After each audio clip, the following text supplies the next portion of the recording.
Yo, what up, what up, what up?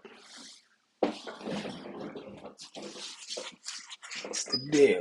I ain't got no music, no introduction.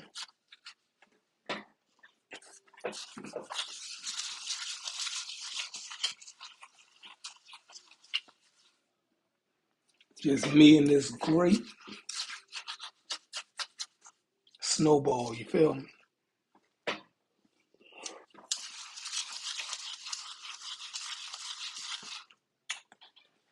Smalls, what up? First one in the building is my man Smalls.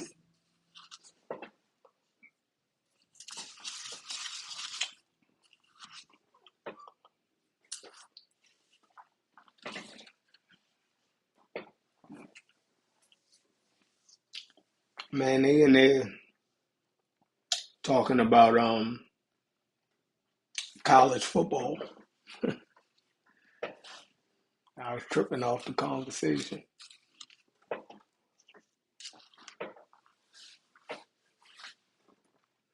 With Smalls, I've been putting books in the Discord. If you want any of those books, is the tab right under our general chat.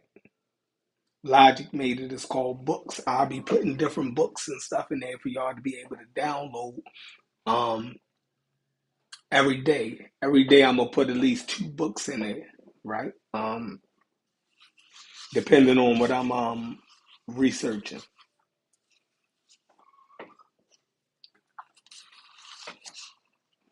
So right now in there, let me see, I didn't load it up. In the Discord, I didn't put uh I put The Souls of Black Folks by W.E.B. Du Bois. I put Up from Slavery.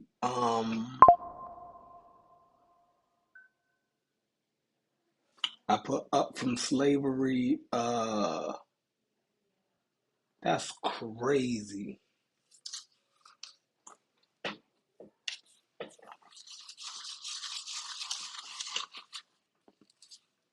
Up from Slavery, Booker T. Washington, and I put uh, the Booker T. Washington collections, the works of Booker T. Washington. Um, get that one because it has Up from Slavery in it.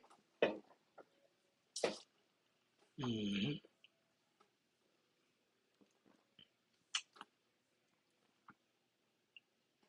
Yeah, download them, man. Put them in. You know what I mean?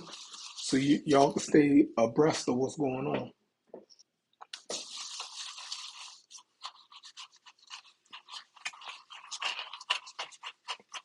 Hell yeah, man.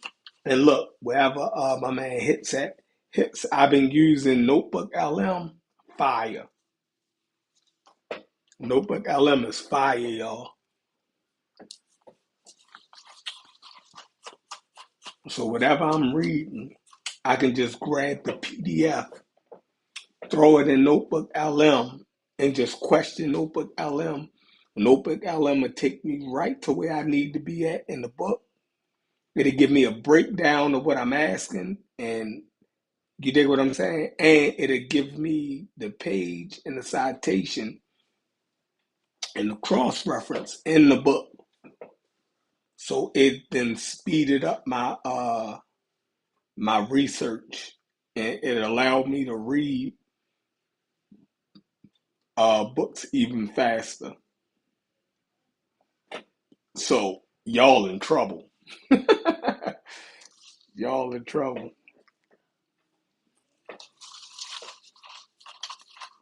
And it's crazy because Hits told me about Notebook LM last year.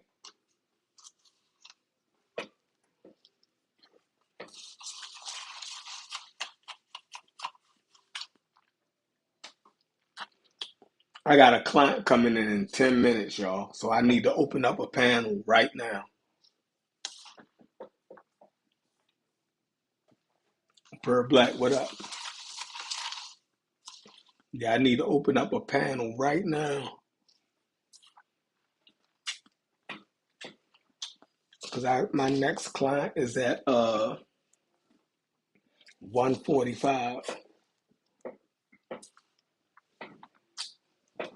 Brass, what up? Brass, I need you up here ASAP. I got a client coming in 10 minutes.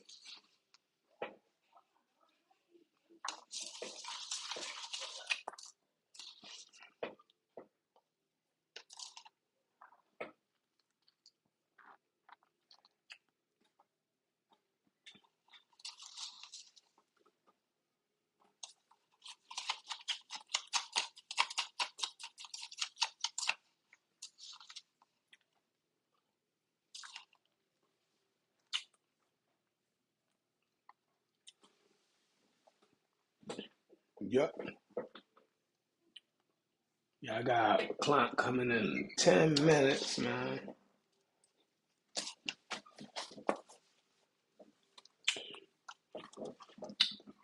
Aisha, what up?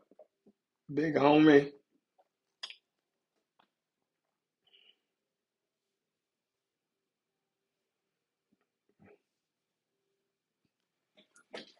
I'm sending up the link right now, Brass.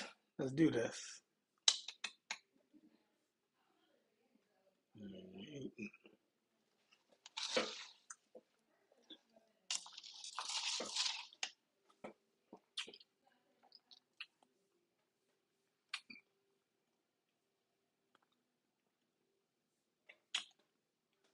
Man, y'all hit the link and come up, man. The same way we be talking on the Discord. I need y'all up here now. Help me out. I'm starting to show up, but I'm working also.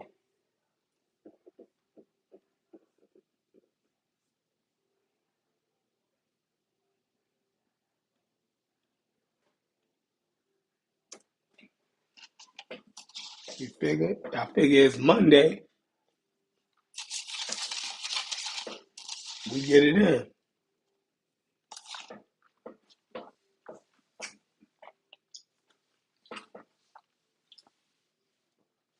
I just hope I can finish my damn snowball before my client get in here.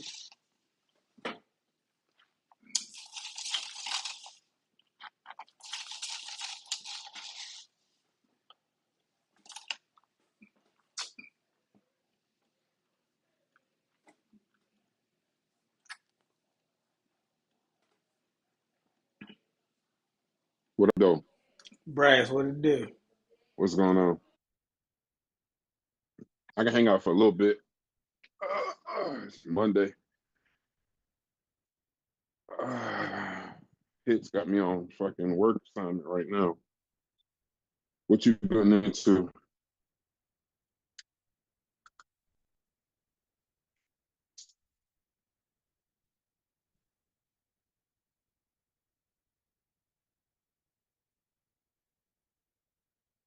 Can you hear me? You can't hear me? I can hear you now. Oh, my bad. Damn, that's crazy. My mic was muted. No, I ain't doing shit. Chilling. I figure I'll spark So the what's show up. yeah? We launching a channel next week.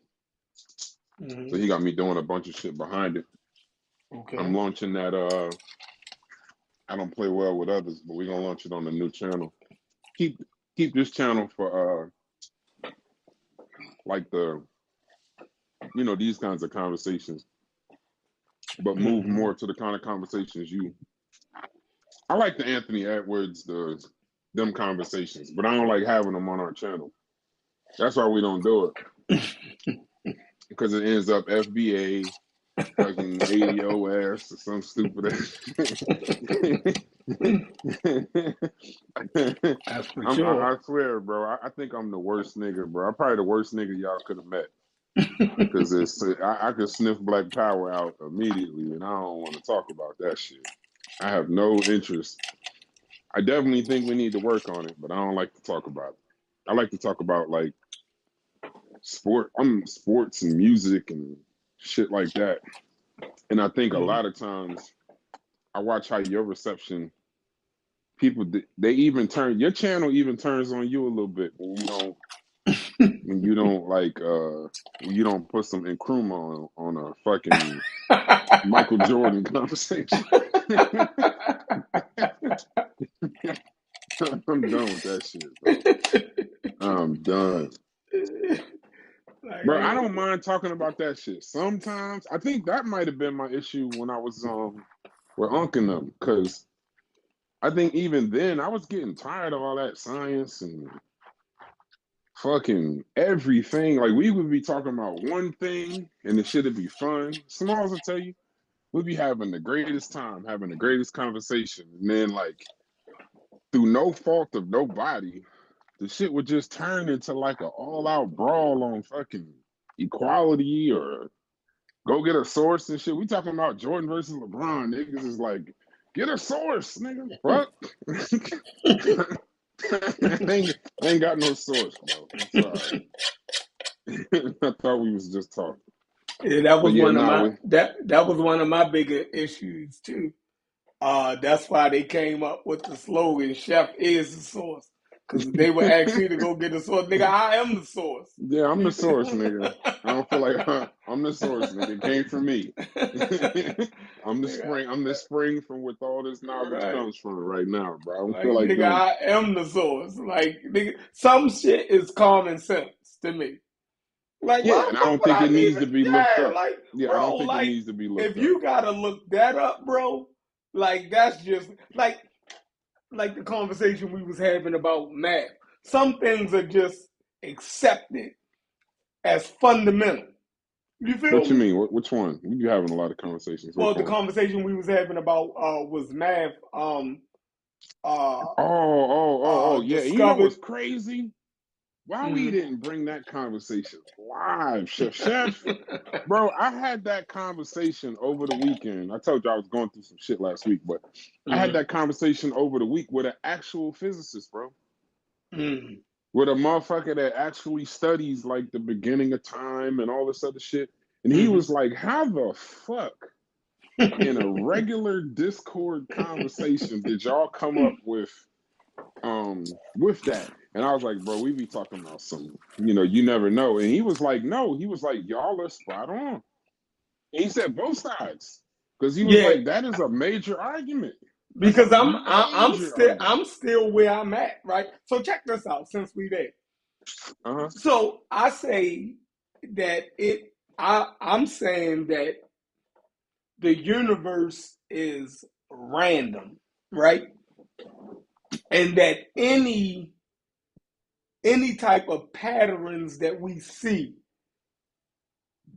is just it's from our brain. It's something that we need to do to add conformity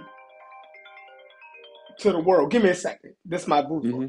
I Okay, got go ahead. a leak in my roof. Hold it down for me. Okay. But what's going on with you good young people, bro? You good fine folk. What y'all do this weekend? What y'all want to talk about? Um, just so y'all know, the conversation, I read the title, it's about Dubois in Washington. Hit that link if you want to come up. But the conversation about Dubois in Washington, because I think somebody must have come up. Um, I think because we're trying to figure out kind of where Du Bois and Washington, even though they were titans of their time, from then to now, which plan did he have, each one have that would have been better for Black people today, right? Once again, another reason why we starting a whole new channel, because this would be a good conversation for this, but not necessarily an everyday conversation. So where we got stuck at is some of us ride with Booker T. Washington, some of us ride with W.E.B. Du Bois. Now they weren't polar opposites, but they were definitely opposite. I mean, they were writing intellectual diss tracks to each other, essentially, through books and literature. And I think Corey was in the Discord, and Corey was kind of saying about the labor class, how they're more important, how learning a skill and a trade is the most important thing, and that's the most That's the best thing that we could do for our people. Um, and other people were kind of falling on, well, we needed the education, we needed the elite, try to become as elite as possible, the degrees aspect, and that would help our people. And then I kind of fell on um, that they both fail on their face without ownership. That if you don't have some form of ownership, that's where they both fail. Right now, I'm just rambling because Chef's on the phone, but I'm just trying to bring y'all abreast of the conversation that we were having before about this little parallel between Booker T. Washington and W.B. Du Bois. You know, if you don't own anything, it's one of the things I kind of preach to my children, kind of preach to people around me or people I'm in business with. If you don't own something or you don't have some kind of control over something, um, even if you dominate it as a skill or even if you dominate it in trade, you still won't be the person that could push the button to maximize it to the benefit for you. And I think that's a lot of times what we do. For example, I'll give you a good example. Uh, we, for the most part, dominate the NBA as far as, I mean, now you're getting a lot more internationals, but we dominate the NBA as far as African Americans since time. Even when they added the ABA to the NBA, that was a large influx of black players. Now you're getting this large influx of international players, but I still would say the NBA is essentially African American run. Um, but yet we don't own it. Look at football. We're what they come to see, but the majority of the ownership is white. The majority of people in positions of power, decision makers, are white. The people at the head of the networks that watch it, these are white people. So this is not, or Europeans, however you want to call it. I don't know why I keep getting these texts from these. Are y'all getting these texts where you got like a toll you haven't paid or something like that? Is that like some kind of scam going around in the? Let me know in the chat. I keep getting these texts about It's definitely a scam. part-time, It's yeah, definitely a scam. part-time. Okay, yeah, part-time job opportunities and tolls and tickets I haven't paid and shit. Just click this. As soon as they say just click this, that's where they all lose. If they would just take that out, they might catch more people. But as soon as you say just click this link and we can get started, nah, nope. But the Booker T. Washington aspect, they all are good because you're actually doing something. So I never knock a person that's doing something. But they all, in my opinion, if you don't add that ownership, you don't add that control, even if we dominate the arena as far as labor, skilled labor or otherwise, if we don't own it, then it's like a circle. We just keep staying in the same situation to where we get dictated to.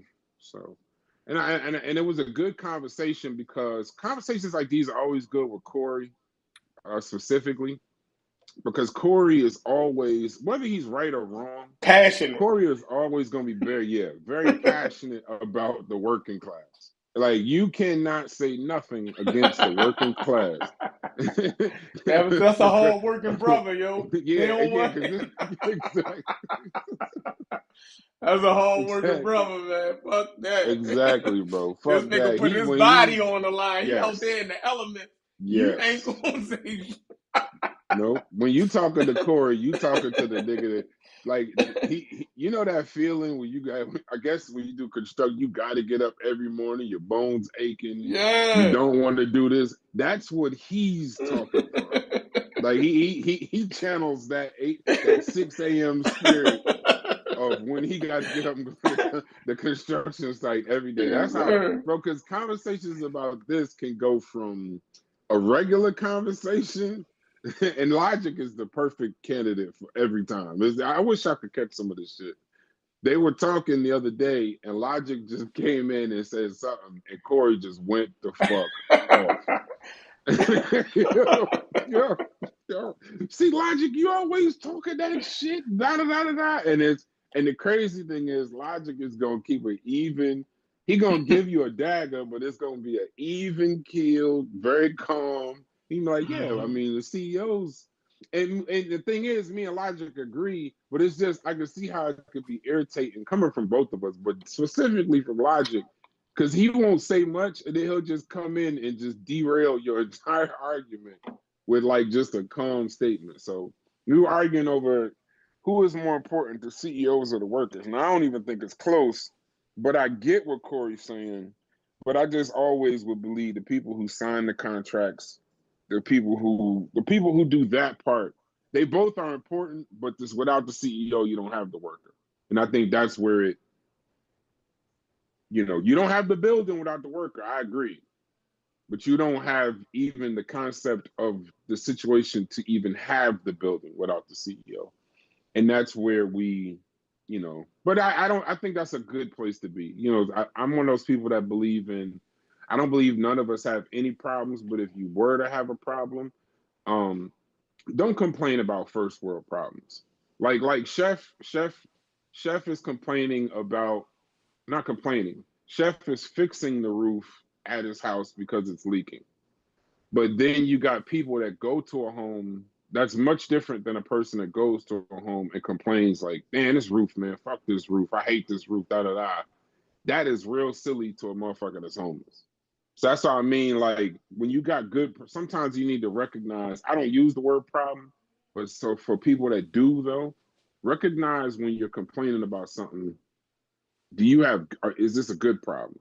Yeah. It's a good problem. It's a good problem to have. My nephew, he just got his first car, and he was complaining because our family, no matter what we can afford, we always believe your first car has to be a piece of shit. It gives you clarity, Hoopty. right? It Yeah. gives you some kind of, it gives you a baseline. So like we even laugh and joke about it, like it can't be over $1,000. Like we did this shit over calls and all of that. And I told my niece, I was like, listen, my son, he's 16. He gonna get his car next year. It can't be. We always set a price. Me and my brothers. That says it can't be over $1,000. We all chip in and we find a healthy piece of shit for our nieces and nephews for their first car.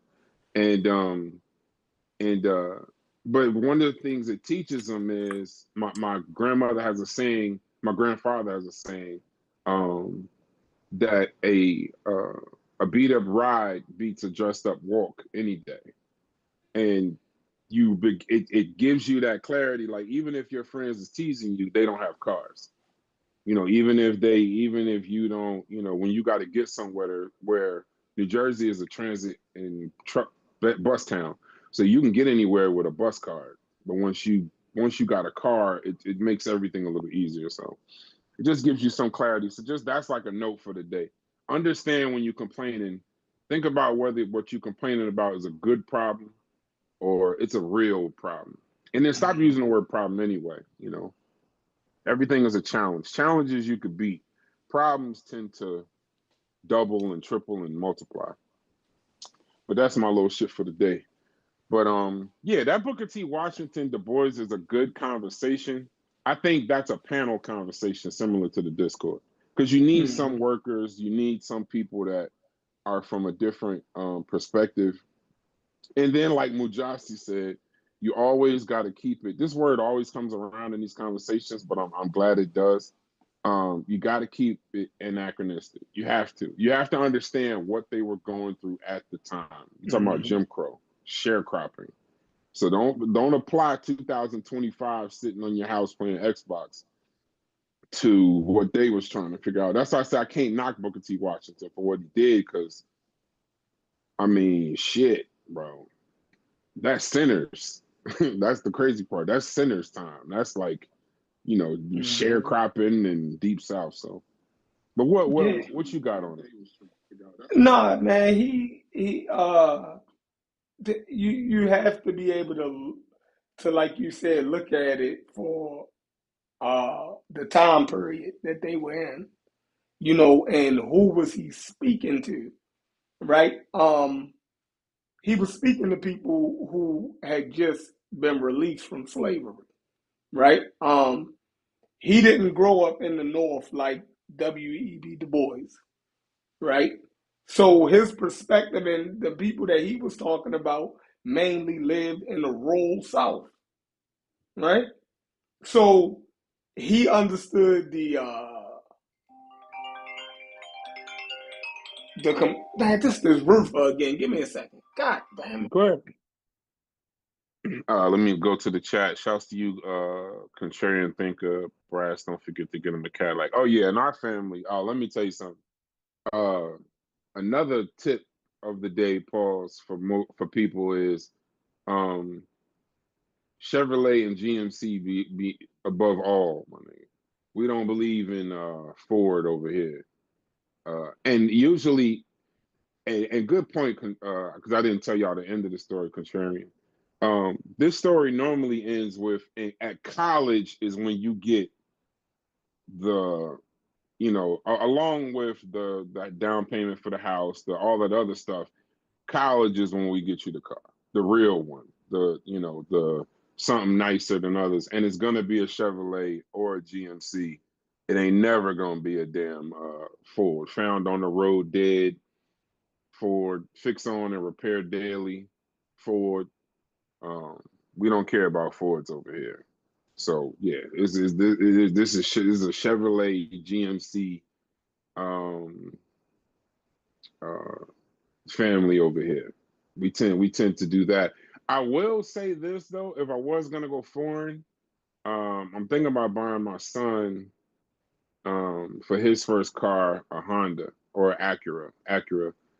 Um, because they're just very reliable. You know what I mean? And I don't know where he's going to school as of yet. We're starting to look at schools now. He might go back to Ohio to go to school. But Hondas and Acuras, besides Chevrolet and GM, to me, uh, are the most reliable cars. What I mean by reliable is you can get about 200, 250 out of it, 280 maybe out of the engine. So I had when I was in high school, I had a Honda Accord for a very long time. So oh yeah, Small said get him a Honda. Acuras are just Hondas. Acuras are just. I think Acuras have Honda parts, if I'm not mistaken. Y'all look that up. Yeah, Acura is a good car to start off with. Yeah. Who's your son, Madon? Probably. Probably. Pure black cooking. GM working on V8 motors. I don't know nothing about cars, Slade. You and Smalls got to come up here and talk about that. Toyota is the most reliable. I thought it was. I knew that. I knew the Toyota Camry back in the day was the most reliable. Um, but I think Honda took over for them. I rented a car. I forgot. Me and my wife went somewhere, and we rented a. We usually get SUVs and stuff, and we rented a Hyundai Palisade, some shit like that. That shit was amazing. Look that up. That SUV was official, like real nice, real nice. My wife has she likes Acura too. She has an MDX. Easy to work on. Acura is Honda. Okay, Toyota. Okay. Who else in here? Sosa. All right, Sosa said he's gonna come up. Rush, what up? Jersey in the building. Slade, Brooklyn in the building. Shout out to your sorry ass Knicks over there in New York. Yo, the only thing worse than a Knicks fan is a Cowboys fan. Y'all are the most better luck next year ass niggas I've ever seen in my life, bro. Like y'all literally, y'all can't get excited. I couldn't imagine cheering for a team that no matter how good they did, I couldn't get excited. You know what I'm saying? Like, could you imagine being up 3-0 to a team and you like, all right, just, hold on, because we know how this normally go. Let's not get, or like, say you start the season like the Cowboys, y'all start the season like 10-1. And it's like, all right, this our year, but you always see the Cowboys fan. Everybody else is way more afraid of the Cowboys than the other teams. Like the Cowboy actual fans, if they 10-1, they're literally saying like, all right, yeah, but we gotta wait till we get to the playoffs because you know how Dak get and this and the other. I couldn't imagine, bro. The Knicks really thought like this was their year. They was about to go to the finals. Whoever went to the finals, I thought was gonna get beat by the Thunder anyway. even though I think the Pacers got a pretty good chance because they're kind of similar. Um, both small market teams. Yeah, this is why we started that other channel, bro. Because I don't even feel comfortable talking about sports on here with y'all. Because I figured somewhere in here I'm gonna have to talk about fucking the black economics of Indianapolis versus some shit that happened in Oklahoma to black people. I don't know, but anyway, I couldn't be a Knicks fan. That's my point. That's my biggest point. Um, I'm not a Knicks fan. I hate the Knicks. Okay, yeah, you from Brooklyn then. So you're a Nets fan. You got to be one of the two, bro. I realized with Fetty this morning, I'm not talking about sports with people that don't have teams. Because that means all you get to do is critique my team, and then all you get to do is tell me Ohio State sucks. Who's your college team? I ain't got one. All right, well, this is a one-way conversation. Yeah. Rush says, I'm a Portland fan, but I went to the elimination watch party at the Garden. The air was sucked out of the arena. Pause. Yeah, literal pause. Yeah, bro. I could not be a Knicks fan because you can't never be happy, bro. They ain't won since 1973. My God, they ain't won a title since 73. So I mean, how many good seasons? I think they've been to the finals maybe 3 times after that, and they knew they wasn't gonna win. Maybe the world thought they had a chance, but Knicks fans don't think they ever have a chance. But you know what Knicks fans do that Cowboys fans do? Knicks and Cowboys fans both do the same thing. The smart bro, y'all could sign a left tackle from some terrible university nobody ever heard of, but you know what? That's the reason why y'all gonna win next year. Y'all signed George Pickens. George Pickens is one of the most disappointing wide receivers in the league. Very talented, but he got that same, I don't know. You could look at him and kind of be like, I don't know about you, bro. I don't know. But, bro, y'all will sign George Pickens and then turn around and think y'all going to win the Super Bowl because y'all signed George Pickens, forgetting y'all got Dak Prescott still throwing to him. y'all just completely forget about Dak Prescott. Phil Jackson was on the team. Yes, the greatest NBA coach of all time was actually on the Knicks as a player when they won their last championship. That's how long it is that y'all won y'all last championship, bro. No Yeah, Cowboy slander. Get the fuck out of here, Sosa. But yeah, when we get some people up here, I'm just talking to kind of pass time. But when we get some people up here, we trying to get this Booker T. Washington, kind of bring this to y'all. That's kind of what we do, is bring these Discord conversations to y'all. But until then, all kinds of Cowboy slander is ready to go. What'd you say, Slade? I'm ready to get Diggs out of New England. Him and his, yeah. I heard this is wild. This is Chappelle on his show, the Chappelle show a long time ago. He said you can't give you niggas money, bro.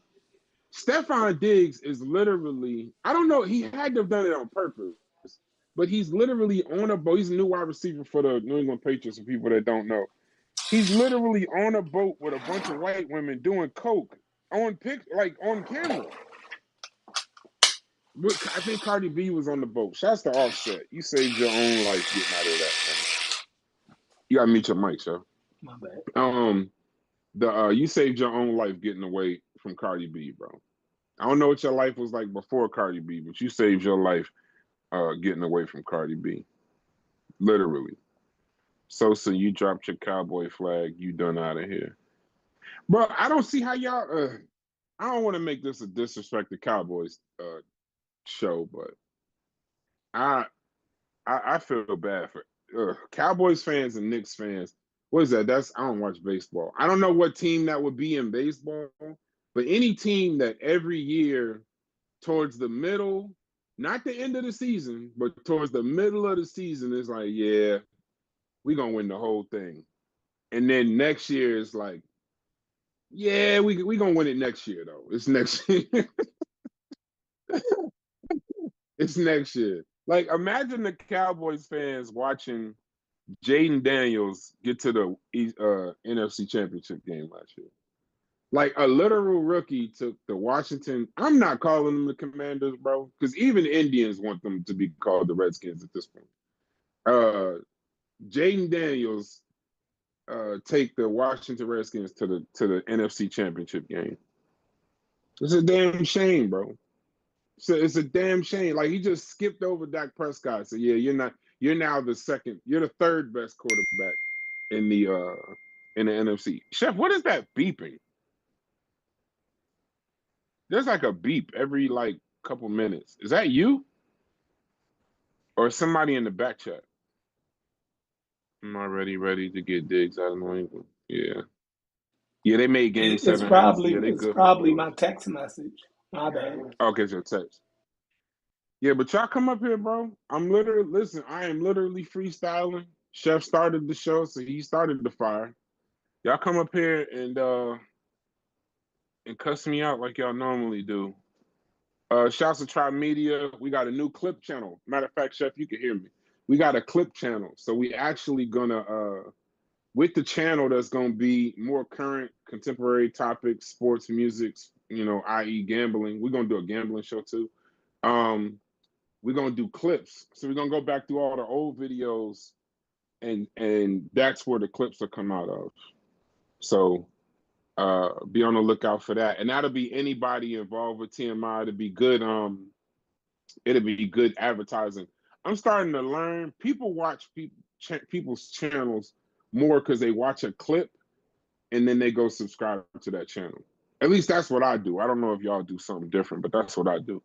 If I see a channel that's got a bunch of good clips, a bunch of good comments and stuff like that, I'll go follow that channel.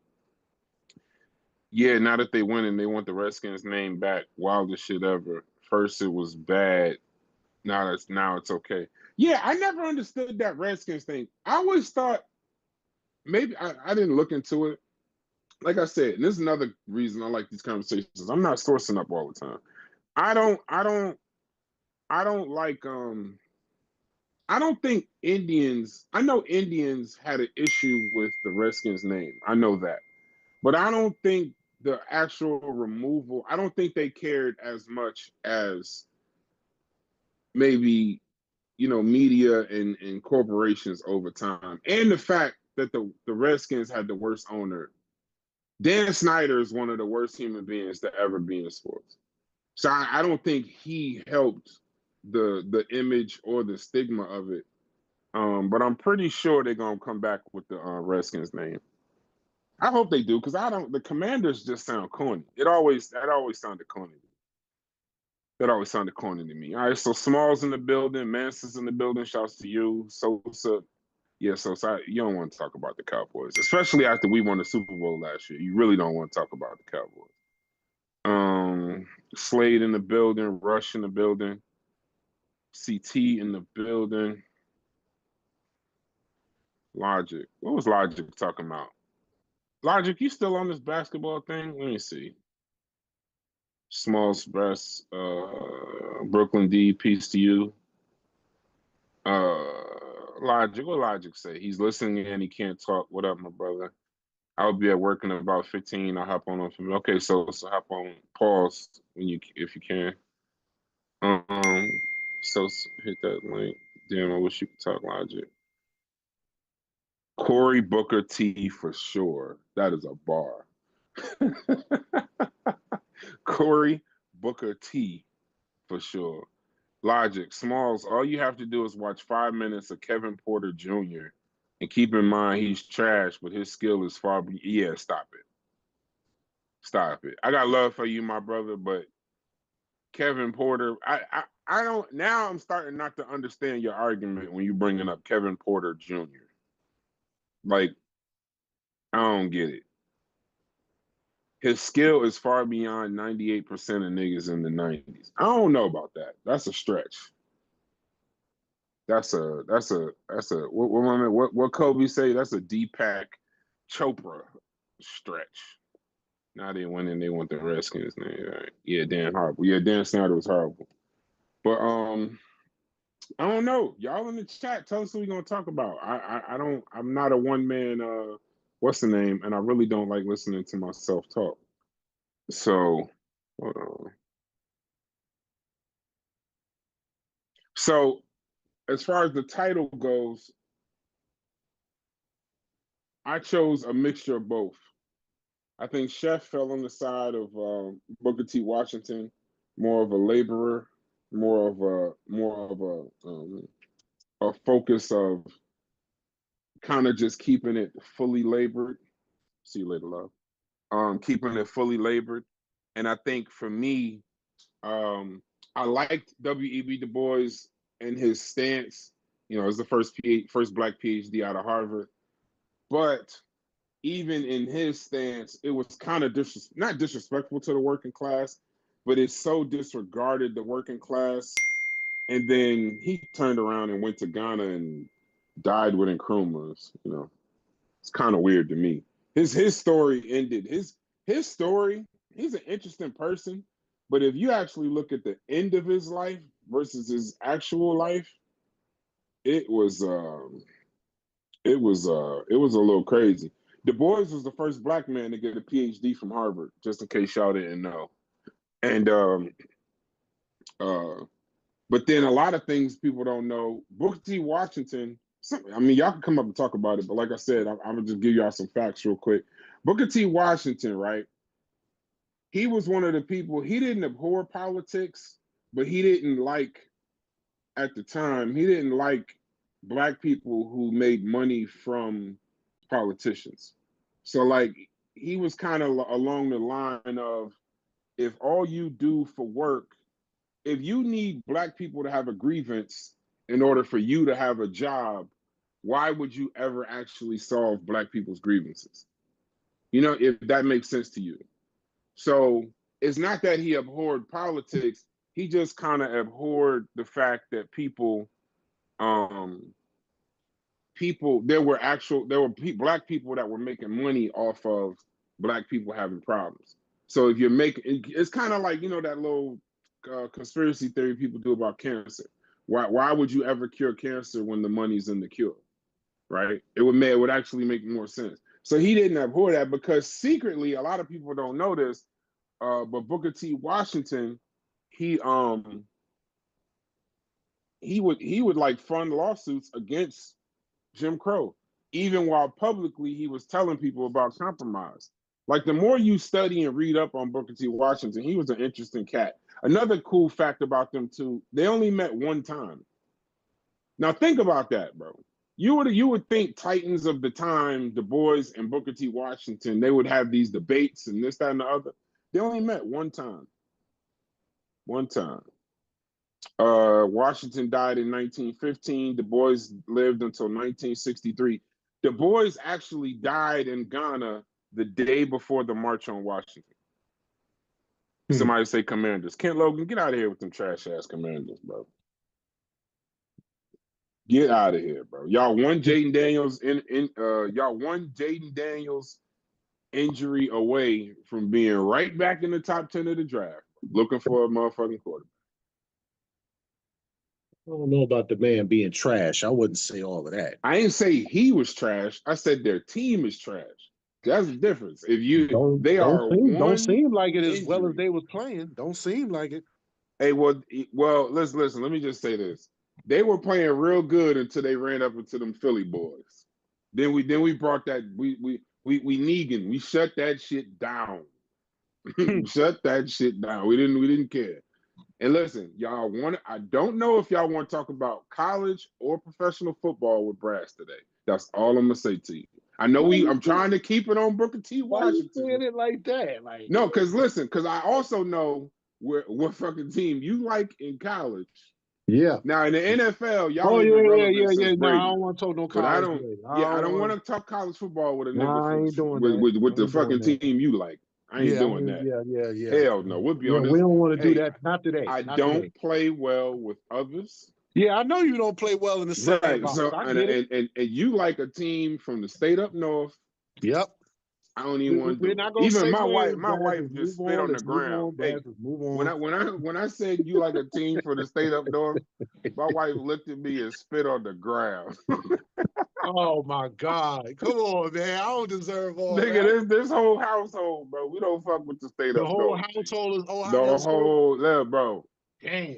Bro, let me tell you something. When we play y'all that week, because when I went to Ohio State, we Yeah. would everything in the on campus in the surrounding town in Columbus, if it had an M in it, it would be X'd out. And that was your job. We walked around. Yo, you think I'm bullshit. We walked around with black duct tape. They would pass it out. We had black duct tape and black Yeah. markers. And Right. anything we saw in public, we could just scratch out the M for that week. Mm-hmm. So Mm. that's how much we hate. And guess what I do around my house? We do the same thing that week. Yeah. I scratch out anything that I don't even play games that got fucking M's on them at that time. Yeah, that's wild, bro. It's So crazy. we just TI during that time. Yeah, that's Go big. Yeah, get the fuck out of here, Ray Black. And Kent, I'm telling you, bro. Listen, I'm not even, and it's funny how I will give the Redskins, I'm not calling them the Commanders. I will give the Redskins this much respect. I don't even consider, I don't even look at the Cowboys as a threat.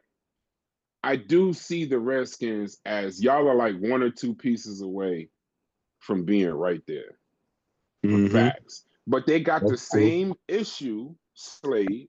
And tell me if I'm wrong, because we've seen this, bro. This isn't a new picture.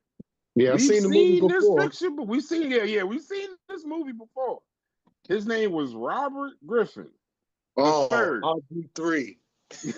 We've seen this. We've seen this. This is not. This is not Yeah. like a. But I I'm think not this saying kid is this a as little if I haven't different, bro. seen it. I think this boy's a little different than him, bro. He's a little bit different. Yeah, he probably weighed 3 more pounds, maybe. Bro, RG3 was a dog. He was a dog. They thought he was about to change the world, everything. Yeah. And then he got hurt. I'm telling you, he y'all one injury away from being the same old Redskins, bro. Yeah. And Jaden Daniels is a dog. I remember y'all do got a better coach this time. I agree. And y'all got rid of that owner. See, that's what I'm saying. I'm not completely discounting it because y'all got rid of Dan Snyder, genius move. Mm-hmm. Y'all changed the coach, genius move. And now the scary thing about Jaden Daniels is this. This is what scares me. Is we just got a good GM. Our GM gets us good players. I Yeah. could see people in the NFL wanting to go play for the Redskins because of Jaden Daniels. They Similar to should, like, bro. They similar like should. Houston Texans with CJ Stroud. You They could see should, bro. people wanting to go there. You know what I mean? Mm-hmm. Because Dan Snyder, y'all don't realize what a bad owner and a bad coach can do to a team, even if they got good players. What happens is other players from other teams don't want to go there. Mm-hmm. Bro, I would want to go play with Jaden Daniels. He's fun, bro. That offense is fun. Yeah. Kind of like what's that team, Slade? Detroit.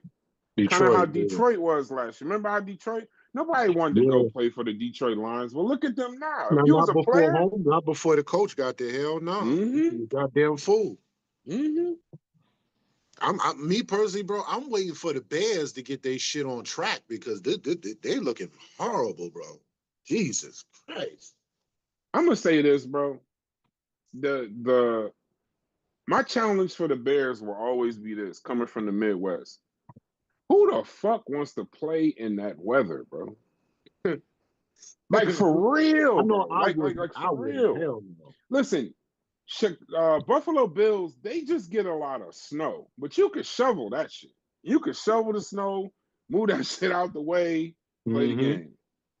Yo, do you know how cold it be at Soldier Field? Yeah, freezing, bro.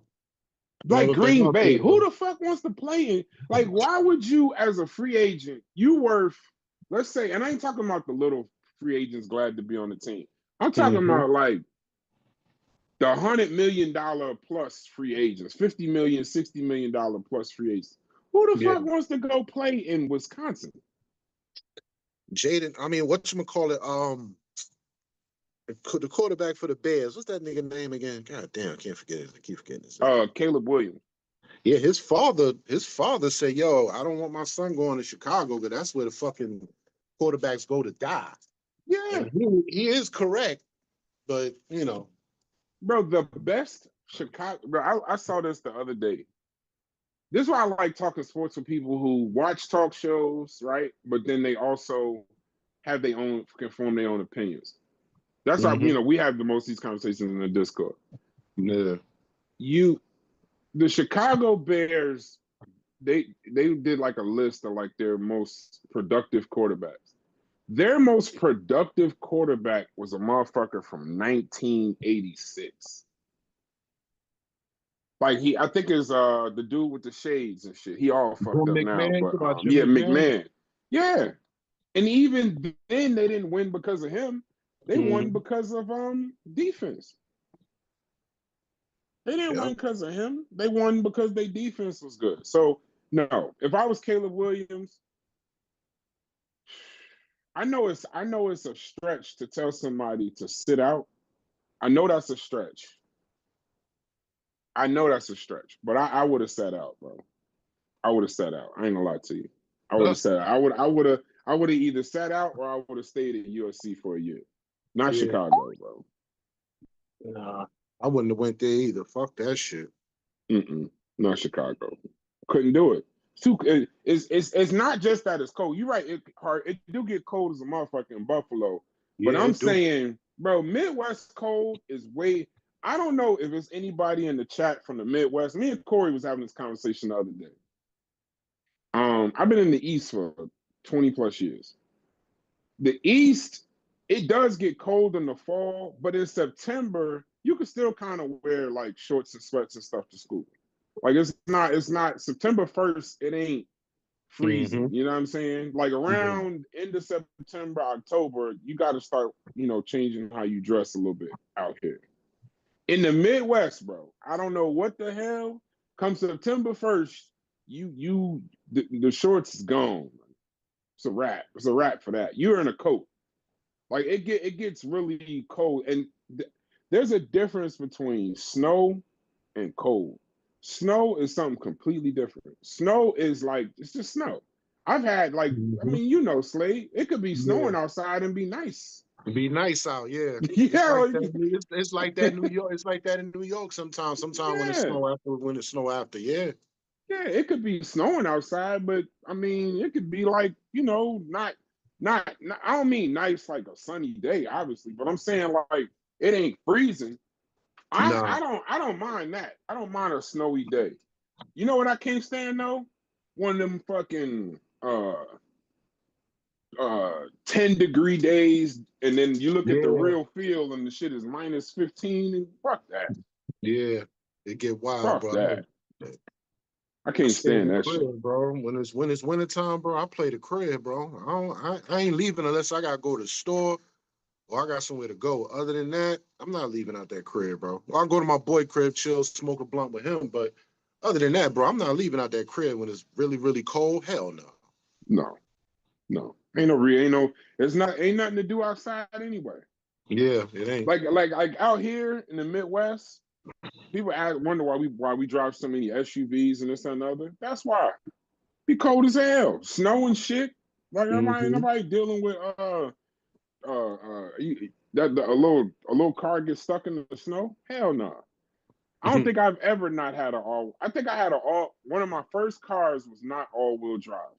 I've never had a truck or a car since then that didn't Man, if have you all wheel want me to drive. help you push your car out the damn snow, you better give me a few dollars. I ain't doing that shit for free. Man, if you want me to help you, fucking, and this is how I help you. I will log on to the AAA app and press a button for your ass. Bro. I'm not doing that. I had to learn. Like I'm not shoveling either.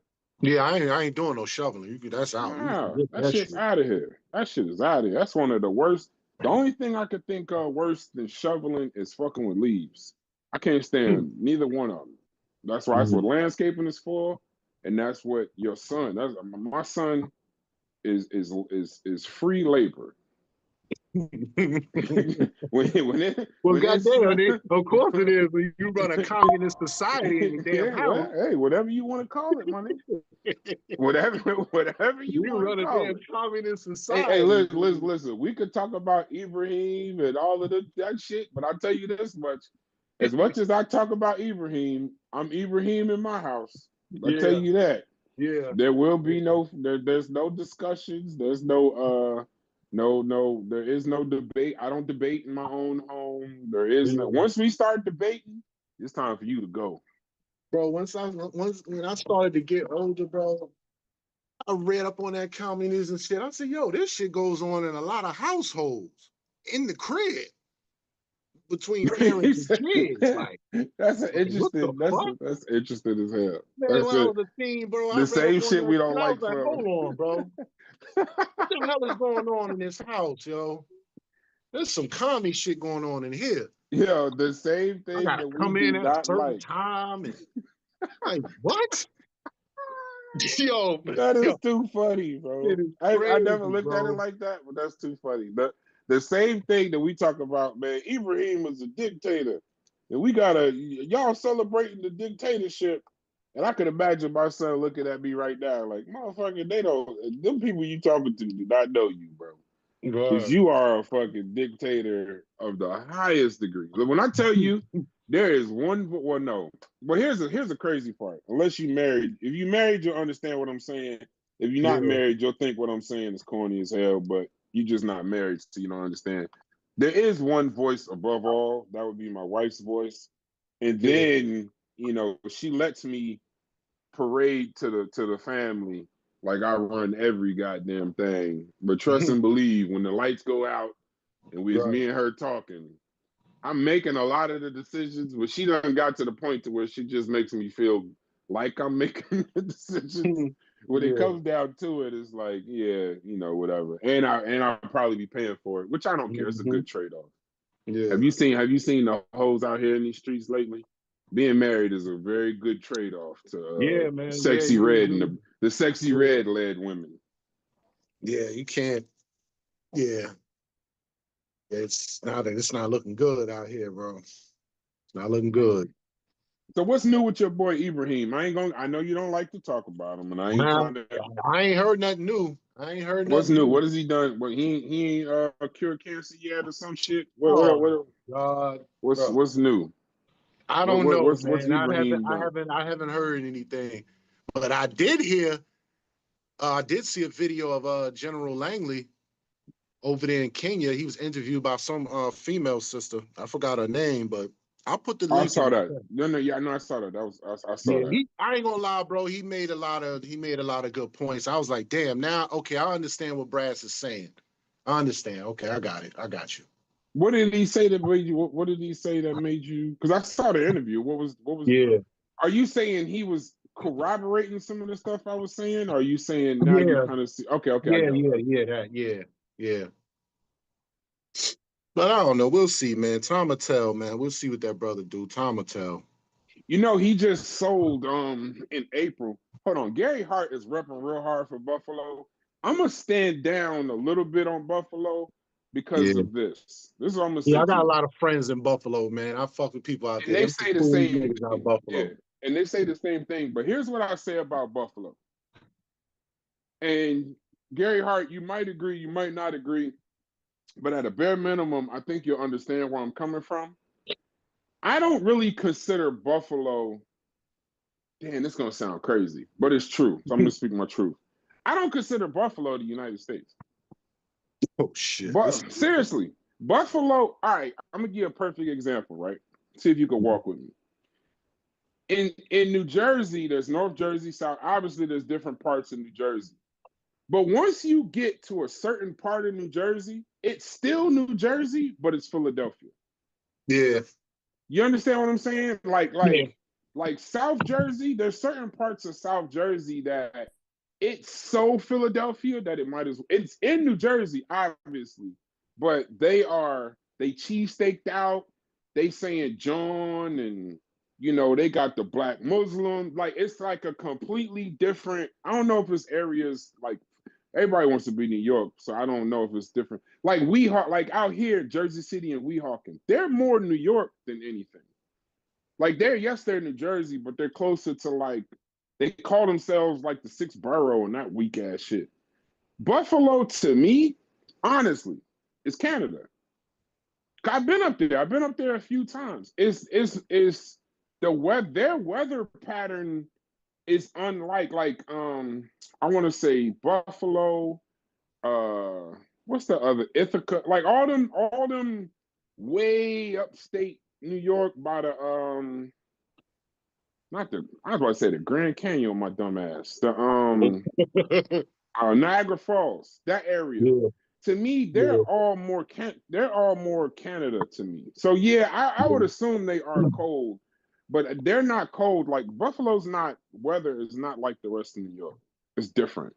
Mm-hmm. It's like a different kind of animal. Like that's their weather is uncommon, and I would assume it's got a lot. Cause like he said with the lakes, like with the state up north, I'll never say that state's name, but part of the reason why it gets so cold for the Midwest is because of the Great Lakes that separates us from Canada. So that water coming off them lakes, oh my God, what is it? Lake Yeah, Superior, Lake Ontario, Lake those Erie, lakes, oh my God. yeah. I went to school in Casadega, New York. That's way upstate, bro. You talking about cold? I thought New York was cold, nigga. I'm up Oh there near that God. water, bro. Yeah, Good yeah, man. Listen, man. I ain't yeah. nigga. The first couple, and I went there in the wintertime, snow on the ground. The first couple of months, bro, I was like, yo, you know what? I think I should take my ass back home because it's cold as a motherfucker up here. Yeah, yeah, nah. Them great. Let me tell you something. Them Great Lakes, the influence of those lakes on Chicago, Indianapolis, the state up north, Ohio, Mm-hmm. though how cold that cold air coming off. Oh my God. I can't describe it to you. All I would say to you is go to downtown Chicago in December. Yeah. Like they have, I don't know, I think it's the Chicago River. I've been to Chicago a few times. Google the ice blocks when that river running through downtown freezes over, Yeah. and you see big ass glaciers just going literally through the city because it's under the bridge, so it's going through the city. Oh my God, I've never been more cold than when I was in Chicago. Never, never. It's not just wind. It's some shit inside of that wind. Yeah, Lake Yeah. Ontario, Lake Erie. But yeah, Yeah, even Lake okay, so Erie. Gary Yeah. Hart Yeah, I agrees was with me. closer It's to a Lake border town. Erie. Yeah, I was closer to Lake Erie. Yeah, those lakes, that water coming off them Great Lakes is just, I mean, that the temperature coming off them Great Lakes is just ridiculous. So that's where, like for Buffalo, I know it's Buffalo, New York, but unless you from New York, you don't understand. There's upstate New York, and then there's New York City. Like, walk with me, Slade. Yeah. So if I was to describe this, there's like people don't understand the relationship of Manhattan and Harlem. It's Mm-hmm. all Manhattan, right? So, but it's Harlem once you get to a certain street. Then it's all Harlem. Then it's Yeah. Manhattan, but technically it's all Manhattan. Right. But then you get to like the boroughs: Queens, Brooklyn, Bronx, and then the islands: Staten Island, Long Island. Those are like off away. Yeah. And it's crazy. Like when you go to Queens, you can go to Queens and go to Queensbridge projects, all this and the other. But then Mm-hmm. Queens got a suburb. Yeah, they do. Yeah, they Yeah, like do. they have like a Brownstone. suburb of Real it. nice areas, bro. Real Yeah, nice. If you yeah, go real all the nice. way out to, damn, what's that fucking place? I forgot. It's far. It's way out in Queens, though. Man, I used to take the bus out there. I forgot. Damn, I forgot the name of that fucking place. But it was real nice, quiet. I ain't hear no gunshots, no ambulance going by, no cop Yeah, cars, completely none of that separate from shit. the hood. Completely separate from the hood. Completely separate. No projects around, nothing. Yeah, Corner store yeah, closed at 8. So, and it was yeah, only one in that area, 3, 4 blocks away. yeah. So Yeah, you and then better you get got what you need Staten to get. Island. Yeah, Corona you got Queens. Staten Island. Yeah, Corona. Mm-hmm. Yeah, but you got Staten Island, you got Long Island. These are all different places, right? So I just named you a Yeah. bunch of New York. It's all New York, but it's all different places. But then you got upstate New York, Yeah. completely different from everything else. Like Mm-hmm. Buffalo, Ithaca, Syracuse, those kinds of places. And it's so cold up there. I will give them that. But I don't consider that. I mean, that's because have you ever been to Canada?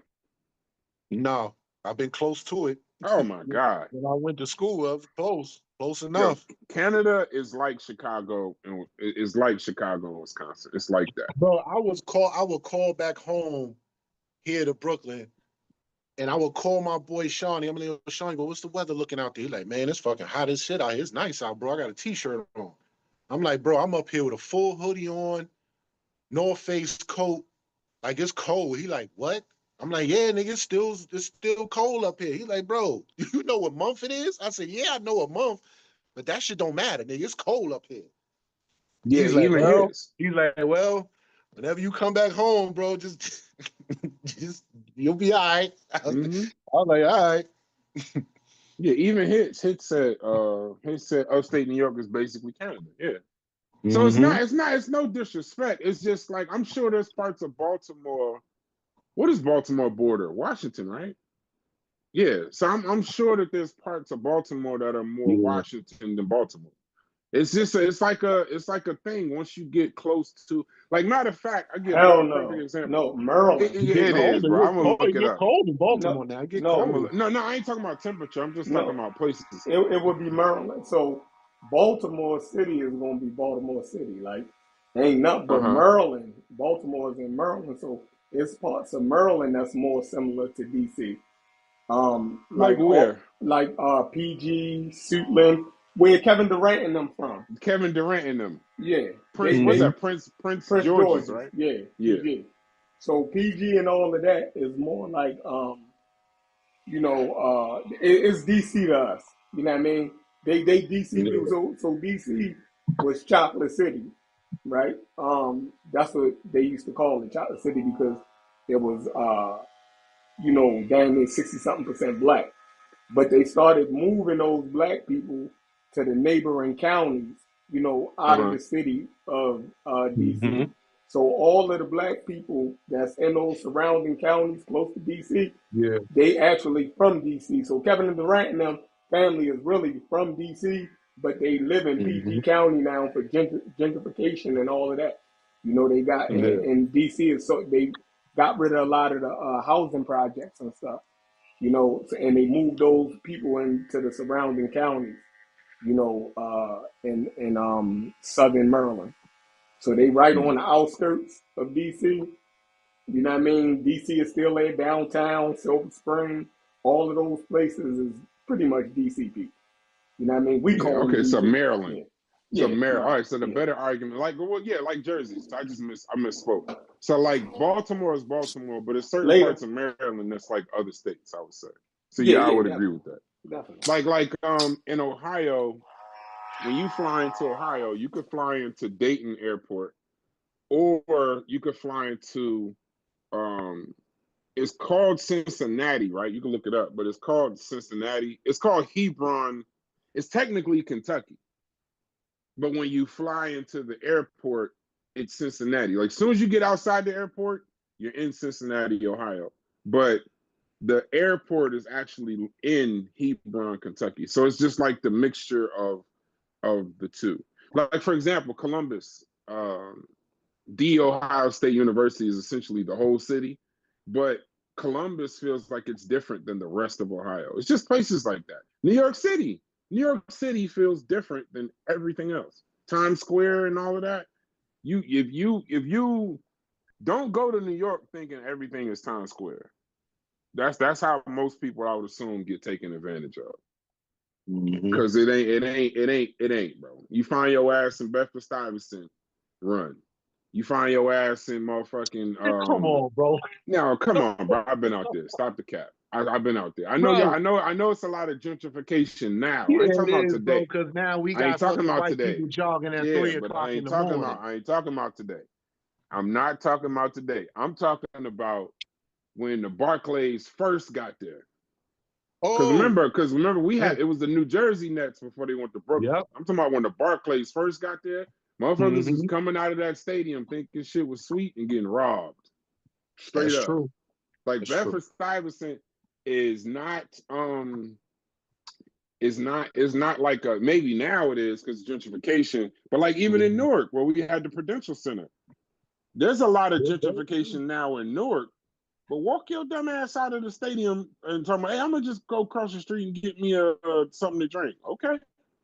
yeah, man. Yeah, All right. yeah.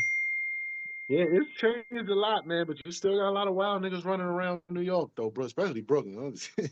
Yeah, yeah. But why do Yeah, you think that is though? Oh, let me ask you a question. Okay, so people, we'll man. keep it. We'll have a current conversation until we get some more people on the panel.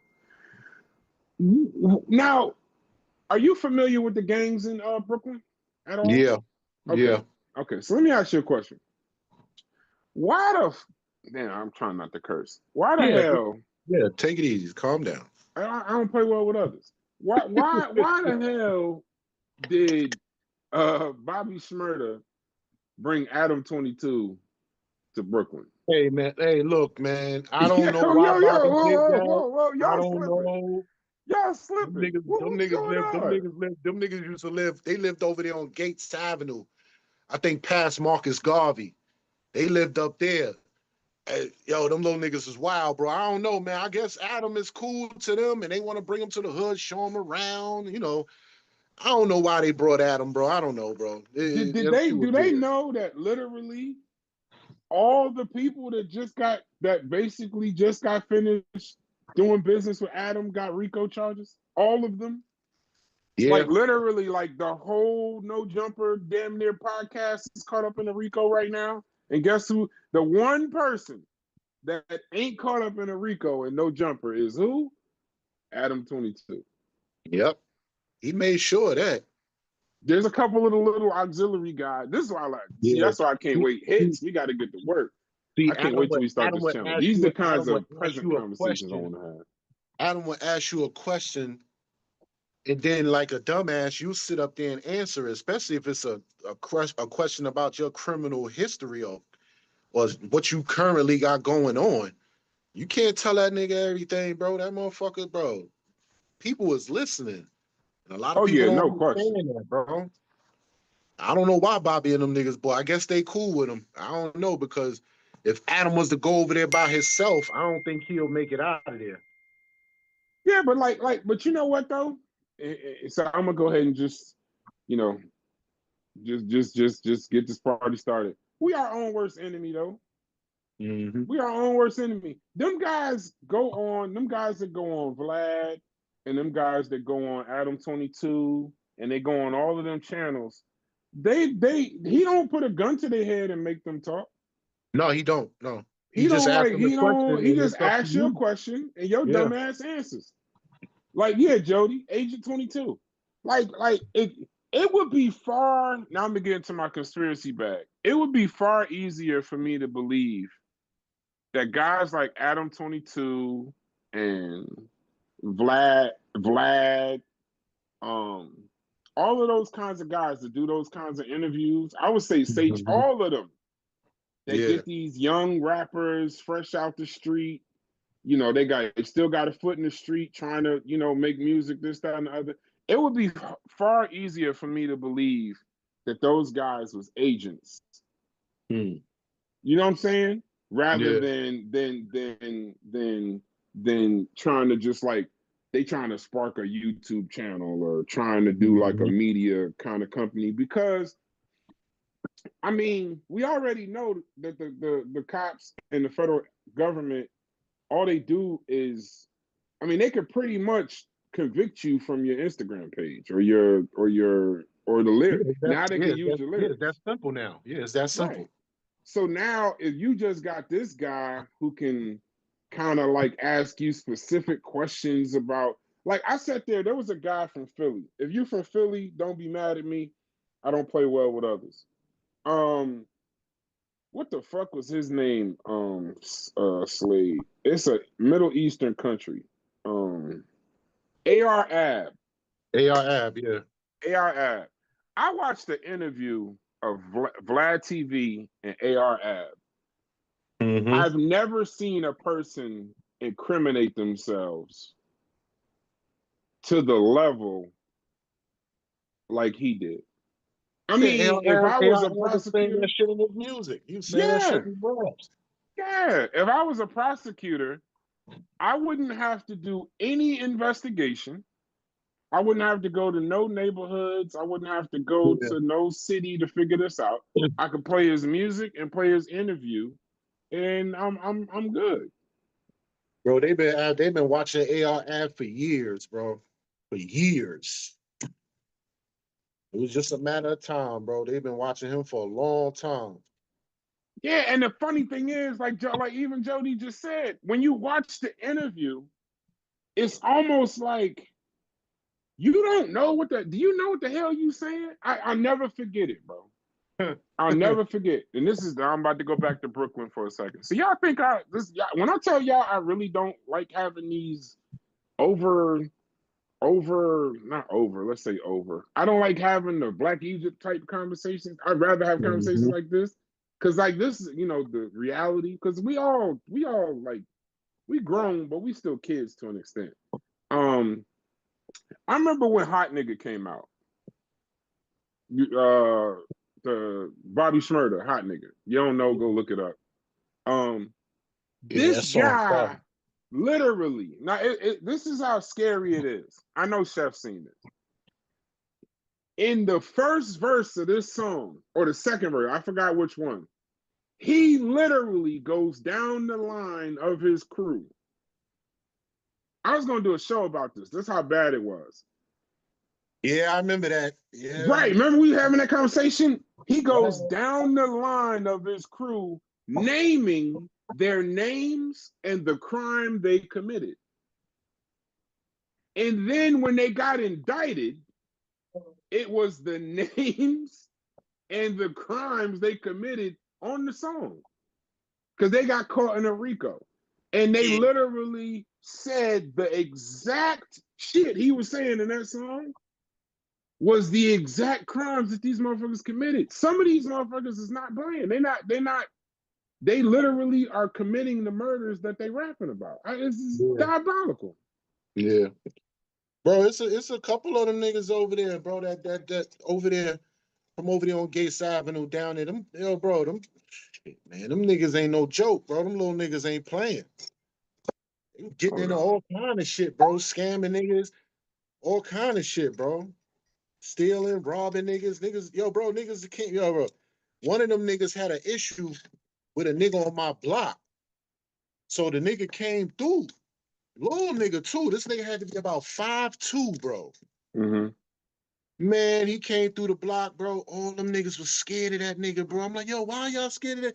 Is that, bro? That's that nigga right there, bro. I ain't gonna tell you the nigga name, but yeah, bro.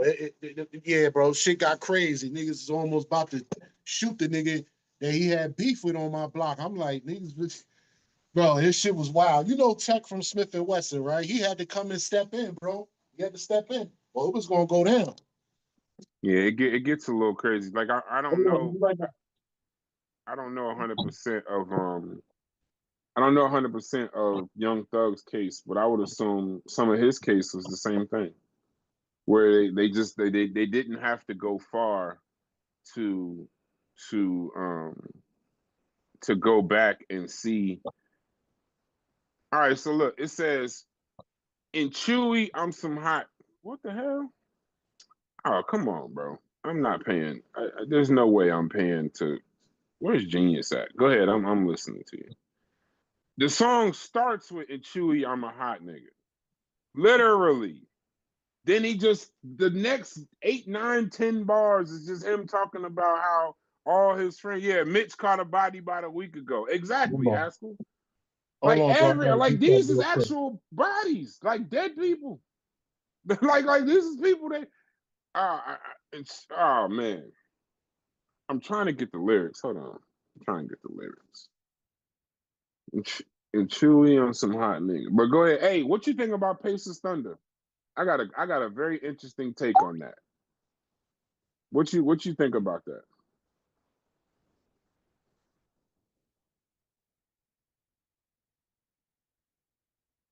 I can't hear y'all. Y'all a second. Oh yeah, y'all both on mute. Hold on. Lyrics. Hot nigga lyrics. Okay. All right. And truly on some hot nigga. Like I talked to Shiesty when I shot niggas. So he just committed that he just said he did a murder. And he just said he just told Shiesty about the murder. He said he seen him twirl, then he dropped. And we keep them 9 millis on my block. Another crime. And Monty keeping on him. Crime. He done drop niggas. Crime. Trigger. He be wildin'. He some hot nigga. Tone's known to get busy with them Glocks. Crime. Try to run down on you and you could catch a shot. Running through these chicks till I pass out. So then it goes into other stuff. So then it goes, I've been selling crack since like the 5th grade. Crime. Really never made no difference with the shit made. Jaja taught me flip them packs and how to maintain. You just threw Jaja in jail for the rest of his damn life, because that's literally Rico. Free Greasy, though, let all my dogs out. You trying to put them in while you let the dogs out. Mama said no pussy cats inside my dog house. That's what got my daddy locked up in the dog pound. Free Phantom, no, let all of the dogs out. So Phantom was already locked up. I send a little thought to sit the drop on him. I'm sure some girl got locked up. She gonna call me up and I'm gonna stick the hots on him. That's another Rico. Like and then he starts naming the gang. It's just like we don't even. Who's the underdog? I don't know, bro. Oh, Pacers Thunder.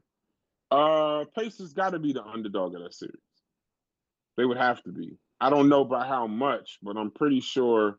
I'm pretty sure the Thunder got to be heavy favorites. I think they would be heavy. The Thunder went 29-1 against the Eastern Conference this year. So if the Thunder went 29-1, I doubt Vegas is going to say that somebody from the East Coast will have a chance. My interesting take though is I truly think that the Pacers. I'm glad that the Knicks lost, but I think because I don't think it would have been a fun series with the Knicks versus the Thunder because No. they playing the same 5 people. The Thunder played 10 defenders. Yeah. That's actually their strength. It's not really Shea Gilgeous, that's just 30 points. They average 100 plus. So there's still another 80 points coming from the rest of the team. Yeah, they got Jalen and Chet, but usually 1 or 2 of them don't show up. Sometimes neither one show up. And what I mean show up is 20 plus from each one. But where the Thunder are really good at, if you watch the games, the Thunder, you know how, remember the Golden State when they would go on runs? Golden State would go on runs, but it would be an offensive run. Like out of the blue, the game would be tied 59-59, da-da-da-da-da. And then Curry, Durant, and Thompson would just go absolutely apeshit. Like all of a sudden, it'd be like 1-3, 2-3, 2 mid-ranges, 2 layups, and you're down 15. The Thunder are a little different, though. Very different. The Thunder, it'll be a close game. I've been watching them all season. Thank you, NBA 2K, for the NBA League Pass. That the Thunder, they have defensive runs. Yeah. Where like it'll be tied up, and then just all of a sudden, bro, they'll throw in, and it ain't usually from the starters. It's usually from like bench players like Casey Wallace or one of the other Williams, Cambridge, or the other Williams. What's the other guy's name? Casey Wallace, Williams. It's another guard. It's another guard. If y'all get his name, it's another Isaiah Joe. And then they just go on a defensive run. Yeah, where like they'll just get like 5, 6, 7 steals or blocks in a row, or 5, 6, 7, 8 defensive stops in a row. It leads the leak outs, and then you just look up and you down. But the benefit the Thunder have is they play 10 players. Like they can, some of these runs that the Thunder go on, these runs take place when none of the starters is in the game. And it's crazy because a lot of people are upset. They like, oh, it's going to be low ratings. I'm like, bro, I don't give a fuck about none of that shit. I want to see, because I like Indiana and OKC. Both of them got real good defenses, and I'm a defensive type of guy, bro. It's when it comes to sports, bro. I want to see defense, bro. I don't want a guy going down the court and just every time he go down there, he's shooting threes and ain't nobody on his team playing defense. Nobody can handle a pick and roll. Nobody set screens. Like, I don't like seeing all that wild shit, bro. I like to see defense, screens being set, double teams. I like to see all of that shit, bro. I don't know what's people's Yeah. problem, bro. They complaining about these two teams in the finals, but bro, ain't no other team was better than them. And I get it. It's a No, no, no, they're small. Gotta give you some pushback. Got to give you just a little bit of pushback.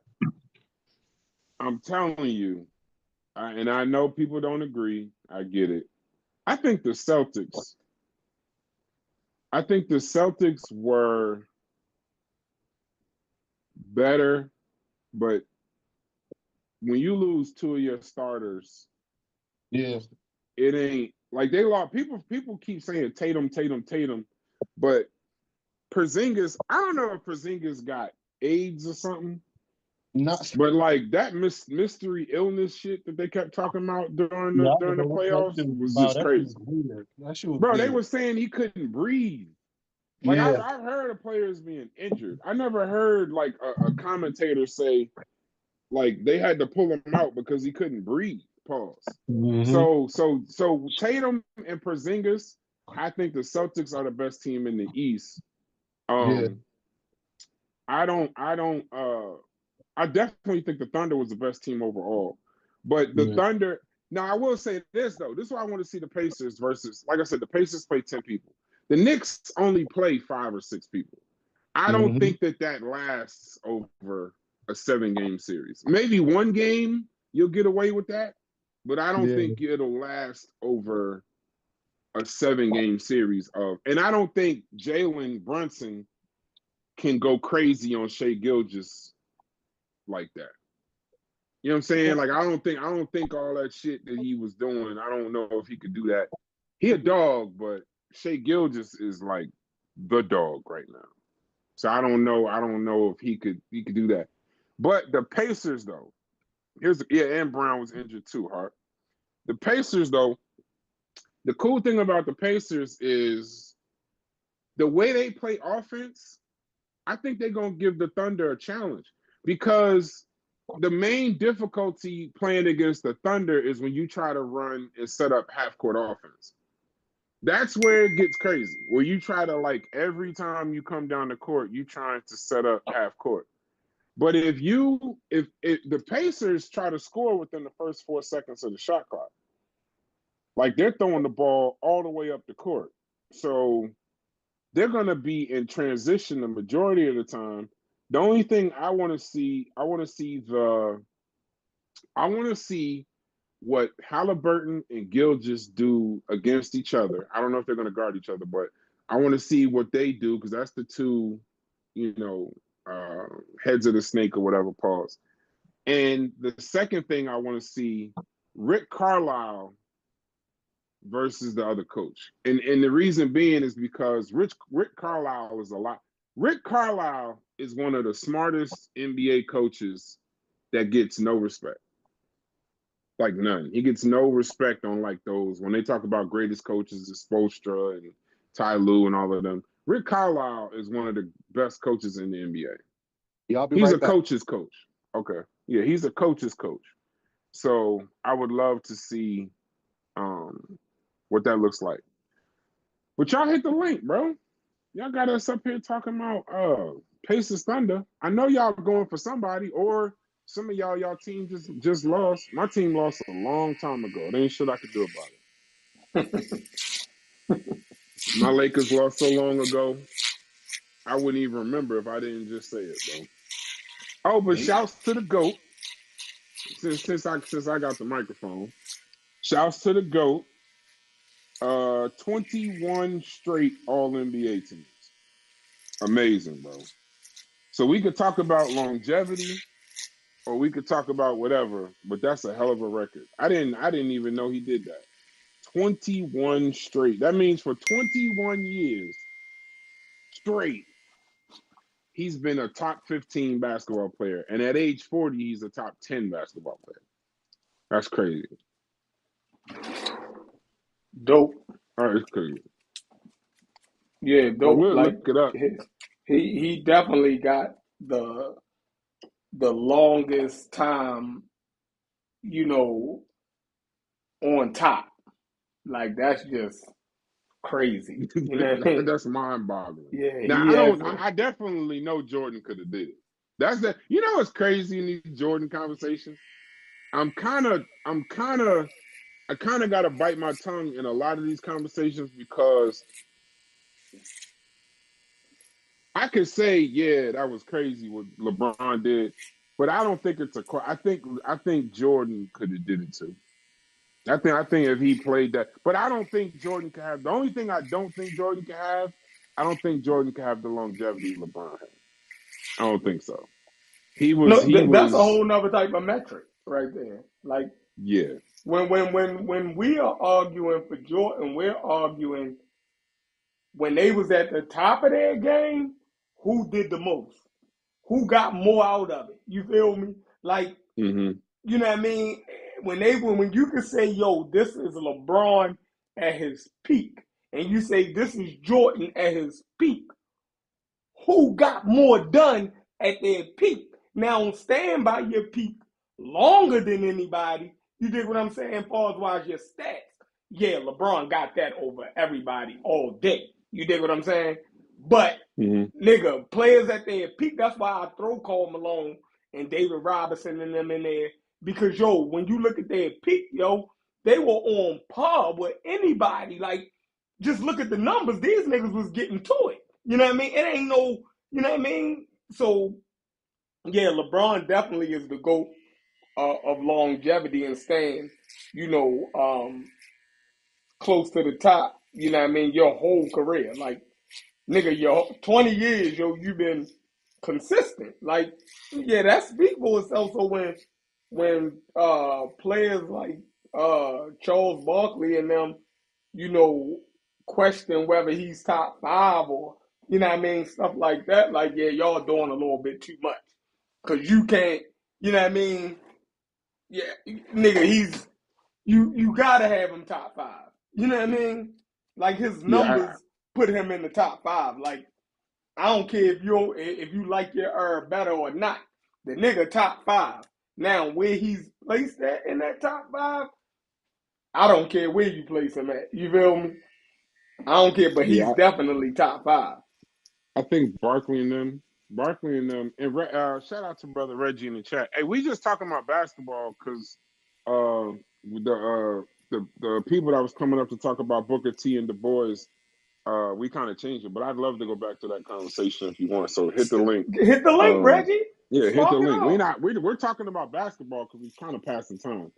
Um, or just helping the crowd. We're doing this for the people. This ain't really for us. This is the same thing we'd be doing in the Discord right now. Right. Uh, if yeah, so this is not planned. So, but here's my thing with Charles Barkley and them. Charles Barkley and them remind me of the guys that say, you know, Eddie Ruffin, the greatest singer of all time, right? But it's because they was, you know what I'm saying? Like they It's was their there during that time, right? So mm-hmm. now when I say, well, nah, bro, is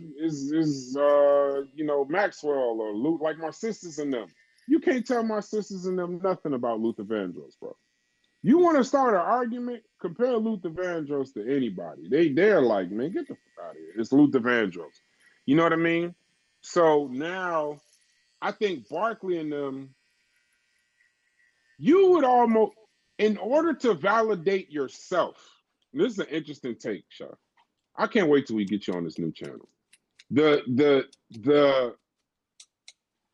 in order for Barkley to validate himself, he has to put Michael Jordan in a stratosphere that people can't understand. You know what I'm saying? Because like these are guys that never won. Like they never won. Reggie Miller, Charles Barkley, Karl Malone. How many guys during that era don't have championships specifically because of the Jordan Bulls? in order for us to even look at them like they was normal, you'd have to look at Jordan as like otherworldly. You know what I mean? Because they can't say like, Jordan was good. Well, then what were you? You know what I'm saying? Like, then why you ain't never win? And that's why I separate, because most people can't separate the Bulls from Michael Jordan. They can't do that. It's Jordan beat all of them guys. They forget Phil Jackson, the triangle, Dennis. They forget all of that shit. But they have to do that. And that's when I go back to, I don't listen to, it's hard for me to listen to them guys from the 90s talk about basketball. When I listen to them talk about Michael Jordan, I remember Shaq said, and this is a little bit of a rant. I remember, not Shaq, Kevin Garnett. Kevin Garnett said, and this was like sent the world into like some kind of fake ass tizzy. Nobody was ever afraid of LeBron James. Now everybody went into it but everybody was afraid of Michael Jordan. So everybody was kind of talking, and I was listening to it, and my take on it was a little different because how the hell could you play against somebody you was afraid of? Like, I thought we was all men. I thought we was all, what's up, Reggie out there in the sun? That's the hell I'm talking about. How do you play basketball against somebody that you're afraid of? Like, if you're telling me, like, y'all was afraid to talk to him, you was afraid to touch him, y'all was calling him Jesus and all kind of weird names and this, that, and the other. To me, it's like, even if he is great, he still lace up just like you. So the fact that people ain't afraid of LeBron and he doing what he doing, but it's clear Charles Barkley and all them guys is afraid of Michael Jordan at the time. That says a lot. But Reggie, what's going on, G? Reggie Oh, is nothing. actually in the sun. I love that. I need to take my ass outside. Yeah, my reception might not be so good, so it might not work for It's better than YouTube. you shit in the house. You doing good. No, it's actually pretty good. It's just you're talking, we just can't see your mouth moving, which is wild as hell. We can hear you clear though. You can turn your camera Okay. off, Reggie. Turn your camera off so you I'm get gonna better turn my reception. Yeah, that'll help your reception too. Okay. Yeah, can you hear me? Yep, we hear you clear. Okay. Where you at? Where you at, Reggie? I'm in my neighborhood in the Nice. Bronx. Nice. Oh, I'm in Hey, my hey, neighborhood. Reggie, is you coming to Baltimore with Unc and them in November? I'm not so sure yet. What's going on? I don't know. They doing some type of tour or something. Who is? And the Unc and Bronx them. is a Come danger. on The through. Bronx is a I danger got you. zone. Who's doing the tour? I think the pseudo killers or something, or community Nah, it could be the same thing, but I know Neil deGrasse just Oh yeah, Neil announced his deGrasse tour. Tyson is coming, so Yeah, they Neil deGrasse Tyson. I'm yeah, so going when they he come to coming to New see York. him. Well, I'm going to July 19th, thanks to some contributors. I'm going to talk to Hawass at the Javits Center. Oh, you gonna get your ass handed to you. Take that. You've been Finally, Yeah. asking. Reggie, You've been finally. asking for this one too, Boy. Reggie. You've been asking All for this right, ass Reggie. whipping, Reggie. I You've been can't yeah, wait now. Chef. You've been asking for it. You've been asking for it Yeah, too. hey Reggie, I like that. Now that That I like. I want to that hear it, I Reggie. like. That's what's up. Reggie, use a I will gangster tune for into that. that shit. Use a gangster for that, but you about to get it Yeah, I'll now. tune into that shit. That's a gangster move right there. Like I I, will Well, tune like in I to that. tell. at the last at the ASAR conference, I was able to talk to Stuart Tyson Smith, and I did talk to Kara Cooney there, right? Um, so I get around. I get around. Yeah, but But Hawass is the guy I remember in the Discord when I was in that Discord. That was the one where, and Slade, tell me if I'm wrong, because you was in there with me. That was the one where he was like speaking or something, and I think Sarnetta and them went outside where he was speaking. That's the guy? Is that the Yeah, same they were guy? scared to go in. Yeah. No, I ain't no, saying I all was that. there. I ain't saying all that. That's No, the no, no. final But boss. that's the same thing, right? Wait. First of all, let's get it 100, right? Here we go. Myself and a few people. I'm not going to mention their names. we organized a protest against Zahi Hawass, right? Mm-hmm. And so to upper kind of jump in, they decided to go. So someone called Jabari, and they went, but they had nothing to do with the protest or anything. They just knew that there was going to be some commotion because we was protesting, and so then they did their own private interview. But the difference is that now I actually have VIP tickets. So the reason why we couldn't go in is because we didn't pay and we were protesting, right? Right. So some of the stuff that y'all look at is like, staged, right? So when we're the ones giving out the flyers, we're the ones who's protesting, we're the ones who's talking to the staff, right? And then here comes Proof. people that are popular, right? And they upfront the situation, right?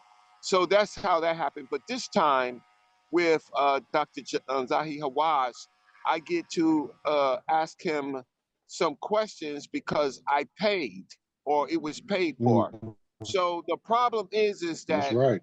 he has this thing of these things called Arab norms.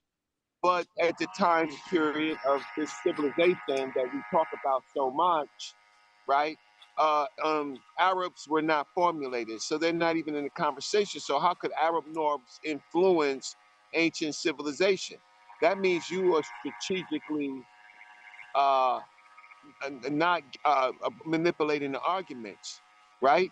And you don't want to deal with the past. And then the fact of the matter is, come on, Africans, they're the birthplace of humanity. They're the ones who marched through all the river valleys and all the lakes, right? How could you forget that and then start saying things like, you know, they were not black? Uh, the question is what the hell is black? And we have a problem answering that question, right?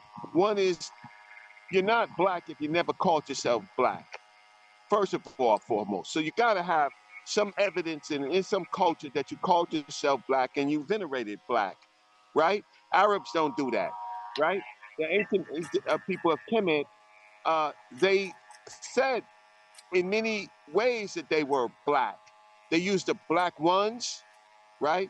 And they described themselves as black animals. Well, anyway, that's not what we're here to talk about.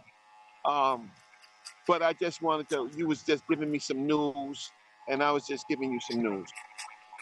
No, Oh, and so Reggie, Hawass, speaking to Huh? speak I your was saying shit. Hawass. Go ahead, Slade. I'm cutting you off. Go ahead, Slade. No, I was saying that Hawass, yeah, he don't use the term black, but he used the term Egyptian. So what's wrong with that, Reggie? Why it has does it have to be the word black, or could it just be that they're Egyptians? Because that's what I hear him say all the time. Well, that's the problem. You're getting hoodwinked and bamboozled and led astray. What the f is a Egyptian? That's a Greek That's what term, that is. I but get that's a that, Greek Reggie, term. but No, you got it. That's a okay, Greek. all right, all right. All right. I mean, if you're gonna listen, we're having scholarly conversations. Maybe sometimes it looks like we're in the street, right? Just the way, but we're really not in the street.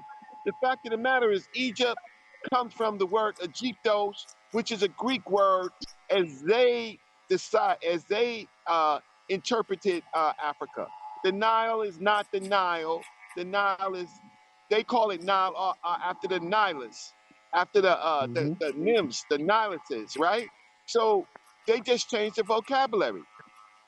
So It's when the I argue interrupt. with people, say what? It's the interroot, yes, right? And the netter is happy, right? And the happy is two entities like the Blue Nile and the White Nile. But the fact of the matter is, that's the problem. That's why we have to study Du Bois and we have to study Booker T. Washington, all right? And we have to study Garvey to the extent, right?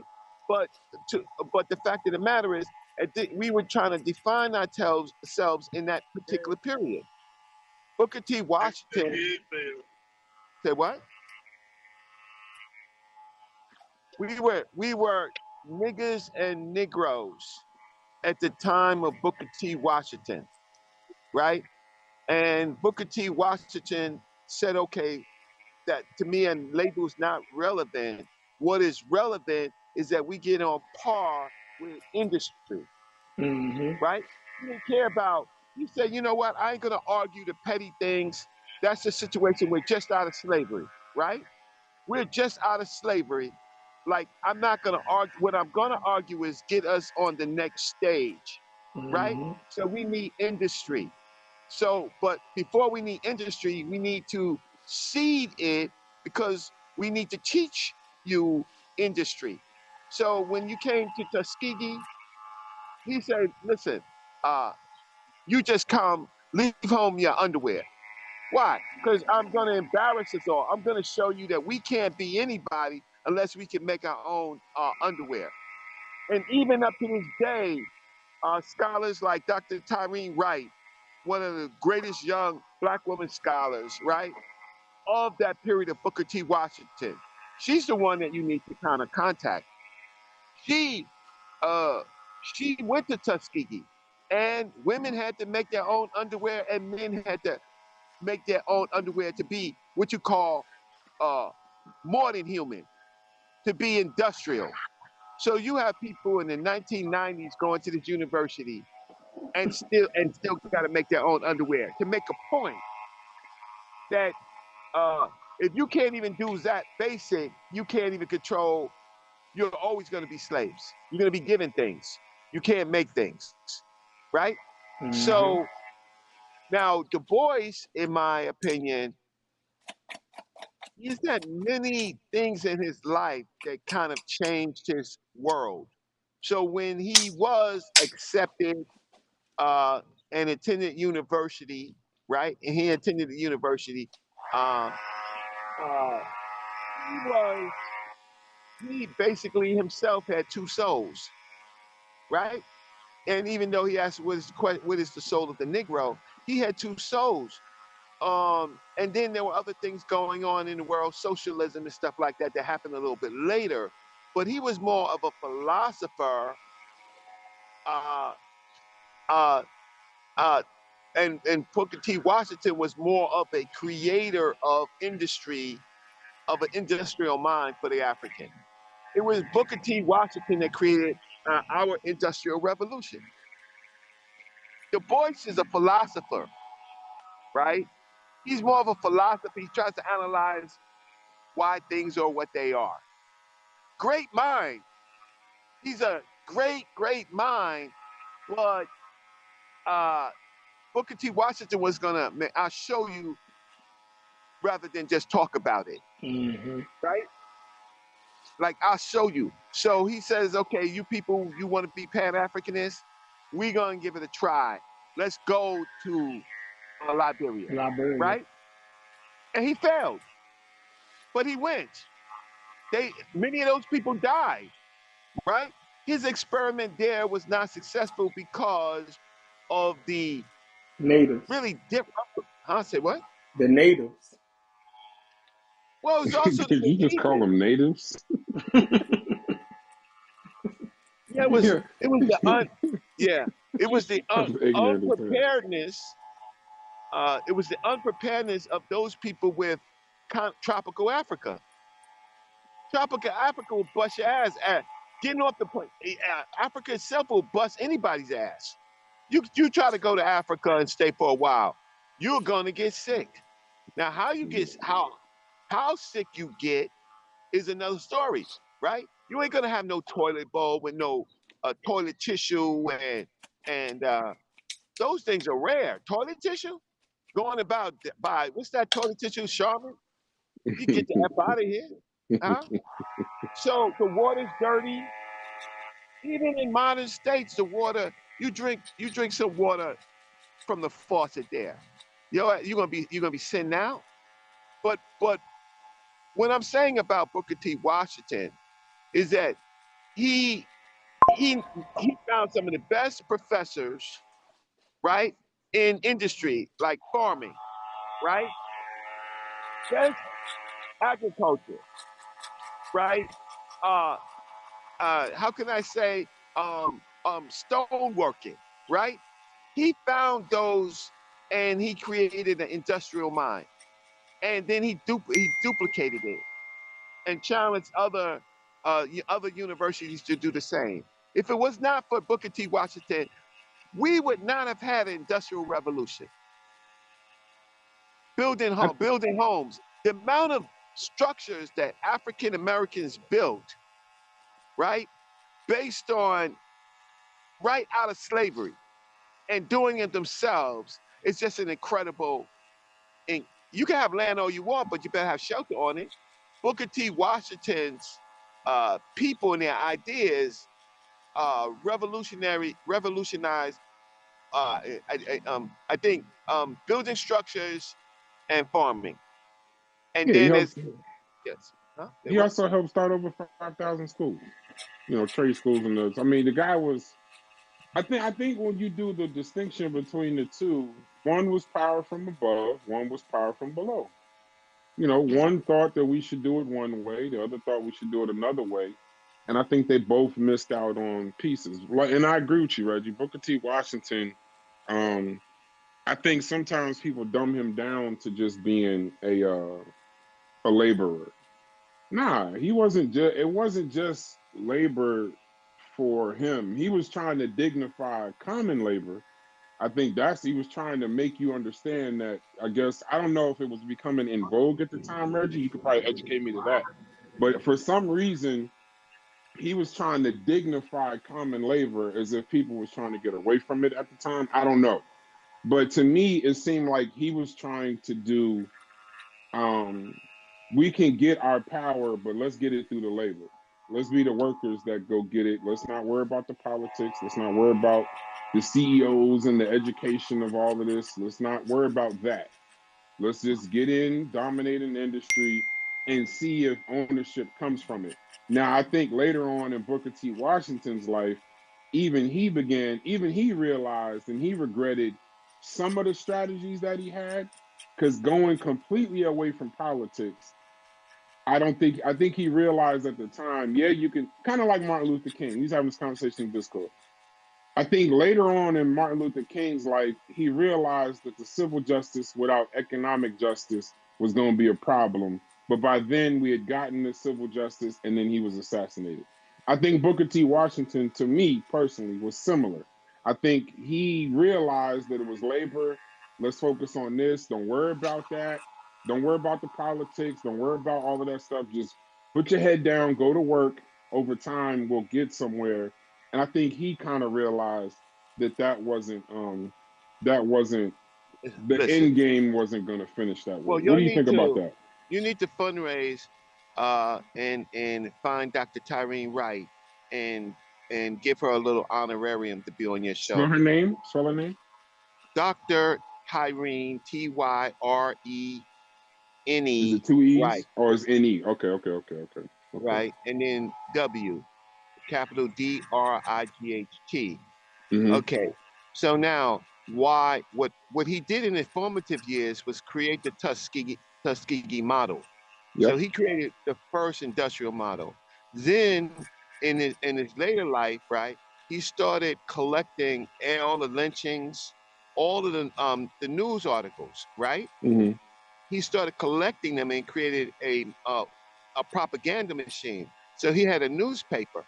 So Booker T. Washington did exactly what you said. He went into politics. So much so that it attracted scholars like Dubois. Dubois came to Booker T. Washington's Tuskegee to speak. I mean, to teach. You know that, right? They only met one time. No. You're talking about you're talking about Dubois. Yeah, No, Du Dubois Bois and Du came, Bois and Booker T only met one time. but they corresponded. Yeah, no, So yeah, definitely. Yeah. I agree with that. I'm just right, that saying was hand to right. hand, they only met one time. Right. So I have to read. I'm gonna have to research that to see how much that is true. But Okay. the fact of the matter is, his propaganda machine was the machine that none of the other black folks ever had. He created the Bro, first. sit right. You all the way over there. Sit in the middle. I'm gonna Yeah, hit he you on couldn't the hear. Mute job. your mic, Chef. Oh my bad. Go ahead. So he created the propaganda machine, and his propaganda machine. How do you think Garvey knew about Booker T. Washington. You just don't uh, do like the Hebrews and the Christians do and you pray. It has to come across, right? And they started studying his paper, right? Mm-hmm. And what he was putting in. So he did exactly. What actually got him killed was him moving around in the white circles. And that's where he was poisoned and he died, right? Uh, Mm-hmm. and then They and then killed there's him. huh? Yeah. Well, he got poisoned. I thought he had diarrhea on the train or something. For something. I'm telling you, he was poisoned, Hmm. right? He had become grossly sick after this dinner that he went to. So you need to talk to Dr. Tyrene Wright. She is the expert. She's how can I say, in our generation, she's probably the best scholar ever on Booker T. Washington. Right? Other people have like Tony Martin and the rest there, or Garvey, Dr. Tyrene Wright. Mm-hmm. She worked in the Umar Johnson. no, please Uh-oh. don't mention that person. Wait. Uh-oh. Not in scholarship, in sound bites, right? You know, in The sound Prince of bites Pan and in Africanism. You just trying yeah. to start some shit, bro. I already know what this is. I No, go ain't ahead. doing Go it. ahead. I ain't doing No, but the it. difference is I've met Umar Johnson many times. When he was in his formative years, his beginning years, I was on the same panel with him. I'm just Mm-hmm. not as electric or anything like that, but we spoke uh, very early, and I actually had to give him my laptop to present his PowerPoint, right? Mm-hmm. At the ASCAT conference. So in those days, Umar was really humble, nice, real dude. But I mean, how can I say when people start worshiping you, you give them what they want. You give them what they want. So, but nevertheless, and it's the funny thing is I laugh because when he says he's related to Nat Turner and all that stuff, the fact of the matter is I'm from Newport News, Virginia. My uncle, who passed away, he married Ruby Turner. Ruby Turner was Frederick the Douglass. great Not granddaughter of Turner. Huh? not Nat Turner. It was Frederick Douglass. He kept Oh, saying he he. said Frederick Douglass, but I thought Yeah. he relates to everybody, but Frederick Douglass. Yeah, How the he's hell? he's a scammer of the highest degree, Reggie. That dude is he is a scam. I Reggie don't trust. crazy. He could tell me today is Monday. I had to look it up. I promise you, I'd have to look that up. I don't trust dude. I don't trust dude at all. Well, the problem is getting back to like what we was talking about with basketball and being fans and stuff, right? Mm-hmm. Uh, the problem is with basketball, it's all about fans, right? It's all about fans, and he has fans, and I'm just amazed, and I'm just so happy that y'all come in and tackle these conversations as normal black men and women of different, how can I say, of different capabilities, different Right. skill levels, right? Right. And you're sensible compared to some of those other channels where any crazy with the big mouth gets the time. And you guys actually check backs, right? Mm-hmm. Um, and guess what? Believe it or not, over the 8, 9 years, I've probably given the most facts that was most accurate over everybody in the last 9 years, 8, 9 years, right? But but at the same time, I'm still least well known, but I still contribute. And then I look for shows like your show, so that I could contribute to smart people, at least people who can fact check shit instead of people dropping bombs and that's powerful. Let me just get some sea moss, yo. You know, Hey uh, Reggie, you know what you remind me of? who? I don't know. I know you said you don't really watch sports, but as chef, see if you understand. So we did a rating of the conscious community a long time ago. We did like a top 10 or something like that. I forgot how it came out. You was definitely in the top 10. I think he was in the top 5. But I watched that show the other day because we're starting a clip channel. You remind me of Tim Duncan if I was going to do the analogy of sports. Tim Okay. Duncan got 5 championships. Yeah. One of the greatest power forwards of all. Chef, see, walk with me. See, so Tim Yeah. Duncan got all of these things, right? He Yes. got the same, been to the finals, very consistent, this, that, and the other, right? But do you know that whenever anybody talks about like the GOAT conversations and the great this, they just skip right over Tim Duncan like he never Mm-hmm. played, simply because he was just, as crazy as it sounds, he was just consistent. He did it every year. It was always going to be, it might be great. It was never going to be bad, but it might be great or it might be good. And he won a lot, but he didn't drop all the bombs. He didn't have all of the hot sauce and the dribble, all of that stuff. It was a simple jumper off the backboard and effective. It Well, he reminds wasn't me of, braggadocious. He yeah, wasn't he wasn't, yeah. braggadocious. He And matter wasn't of a fact, liar, he was right? anti-braggadocious. He didn't want to talk to anyone. Like he really like he didn't want to do an interview if you asked him. And you know what that reminds me of? Tim Duncan's jumpers off the backboard remind me of? It reminds me of your PowerPoints. Your Hmm? PowerPoints actually have information. They actually have stuff that you can go source, but people are looking for, they just looking for something else, but it doesn't discount what you do. It's just you're probably not gonna, sadly to say, you're not gonna get probably the Most accolades. charismatic, most Yeah, charismatic yeah. Negro in the conscious. I'm not going to get that war. No, no, But no, at the, no, no, no, no. I'm just gonna say something different. You're not gonna get the accolades you probably deserve until it goes too far. You know how you got to get that balance, Reggie. So once it goes too far ignorant and too far, secret metals and mystical this and this, that, and the other, until people want a balance, and then people will see like, yeah, you had the balance in front of you the whole time. You know what I mean? oh yeah, but they seen it. They see me when I debated the Moors. I debated the Moorish Science Temple of America. Only person that did it lived, right? I debated the whole organization. I was one of the first people to debate the Hebrews, right? But when it get popular, right? When it get, I knew Arya. Come on, I went to school with General Yohana. We went to high school. Mm-hmm. I know some real people, right? I mean, I actually know their fundamentals. I don't really care about that per so much. I'm upset with the community because what an okey doke, right? I mean, other people. Do you notice people to substantiate them?